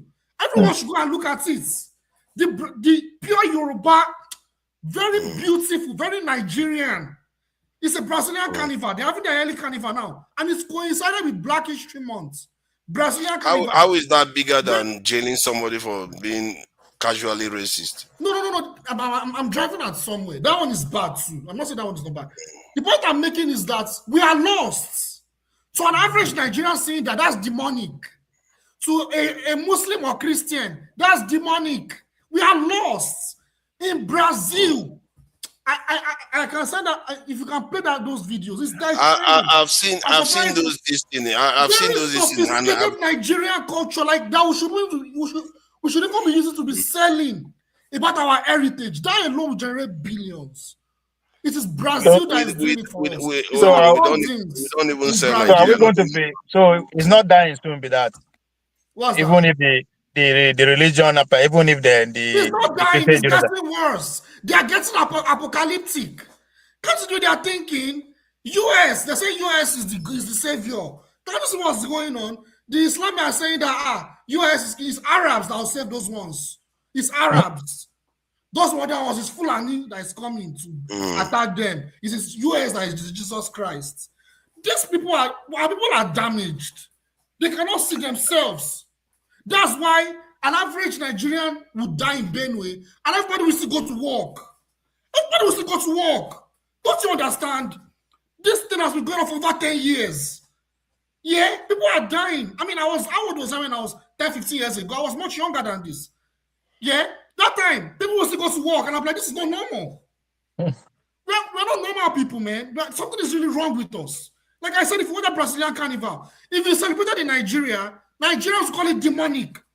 They'll call it demonic. They'll say it's evil. Eshu. Yoruba. Eshu. They say Eshu. It's Satan. You see how damaged they say Eshu. Eshu is not Satan.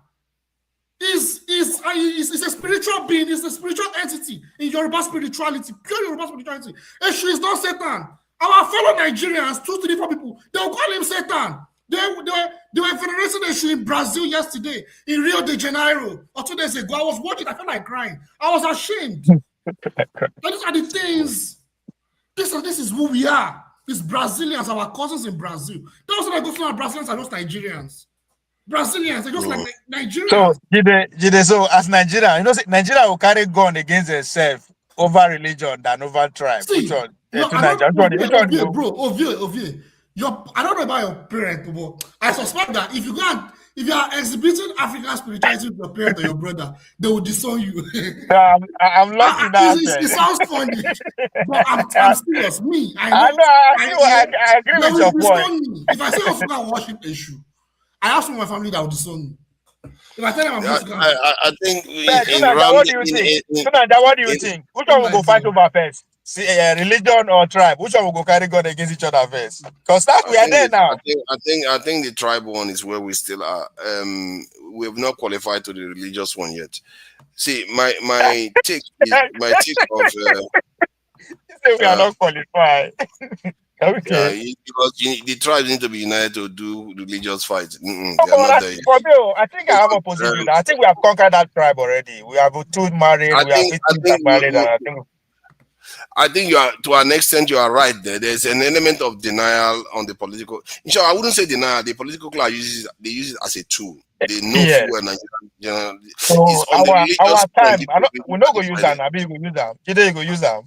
It's already like Yoruba. Let me round up. I'm trying to round up. Let me try to round up. So that celebration that we see in Brazil, I've seen that before. I remember having this conversation with like this one is very sophisticated. Let me finish. Pastor decided for link. No. We are closing. Pastor, you are late. Sorry. So let me finish now. I saw that celebration, and I always warn Nigerians when they say everything in Brazil is somehow Yoruba. It's not true. No, it's not Yoruba. There are multiple cultures that fuse to create what is there. Most of them, obviously, Nigerians have numbers. You are going to see the black community. They are talking about the black community in Brazil. Because you see the Congolese there, you see the other groups, they are also there. And because you see the one that resembles you, completely miss the others, and it's not always fair to do that. But that said, I think, gentlemen, you guys are the geopolitical guys, and I'm in Nigeria. And clearly, I'm sorry for. Cities 49 Nigeria. From Makati, you are in Nigeria, eh? Not tribe you. You are not Nigerians. I challenge you to go to one secondary school and teach your military strategy. I know they call it Nigeria problem. I could. Okay, we'll see. I could do that actually. Maybe that's not a bad idea, but I don't know. Maybe they'll come and carry me. So, but that's it. You are a general. You are scared. A general man. No, why would that be? No, I won't be scared. See, I would be scared, but I wouldn't still mind because seriously, I think that's what we are missing. Because we need to, when I mean we, our generation, it's time for us to go and actually. This is not a to and fro. Let me round up your illustrious son of Edo. Thank you for joining us this Ovie. And let me thank all the people on the chat, Okalala, Jefferson, Pansat. I'm sorry I couldn't share the link because we've got to go. Ikolala, I see you there. I think I've Dan Azaya, I see you there too. I don't know why people say I'm trying to become enemy of progress in Nigeria. Boaz Biggie, I see you there. Judeo Oriote, thank you. Ben Codrington, thank you for joining us. All the people that have joined us, thank you. I'm really sorry about the technical issues we've been having because, I'm still trying to feel my way around. Tell us you are running out of data. Mungu, say maybe we'll give you money by data. Tell us you are running out of data. We know. I'm still trying to figure my way around Nigerian technology. So when I get proper connection, I'll be able to be on properly. But maybe by that time, I'll be back in the UK, so I'll be able to stream the better. Network in time is City Boy network. Get a City Boy network. Yeah. After by April, I will start doing a bit longer sessions and be able to actually hold maybe 6 hours. After 3 hours, start another. You're going to be in Nigeria for that long? No. Even if I return back, I still need to settle in and April before I start getting more active in terms of online this is stuff. So that's the plan anyway. Man proposes stuff, isn't it? So we'll see how it goes. Thank you for joining me today. Make sure you get multiple women, Bele. We need many children from you. That's follow your ideology. Give multiple women, Bele, before you leave.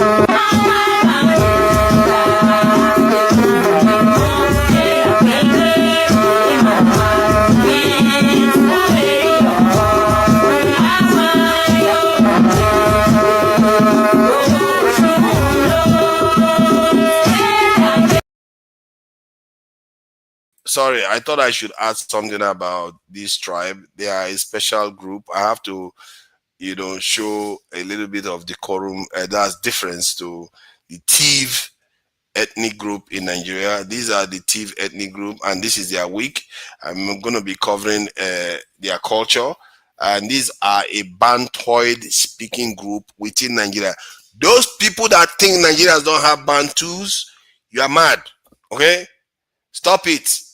This is at the heart of Nigeria, and you have a Bantoid group here, and the Mambila Plateau is where the Bantu expansion really started, and they spread all over the world. And Nigerians that don't know that many black people you see all over Africa are linked to this land that you call Nigeria. If you don't know that now, because that is why Nigeria is so important on the continent. And people that keep taking Nigeria for a joke, if you're in Nigeria and you're taking it for a joke, you really need to think again. Think again.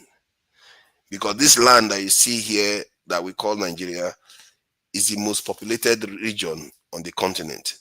There's a reason why it's the most populated, because it's the fountain of life that spread all over Africa. And you can see it all over the continent. The Tiv are a symbolic image of that representation. That is just one slither of how important your birthright is that we sell away for as if it's nothing. I just thought I should highlight that while I play them out. Thank you.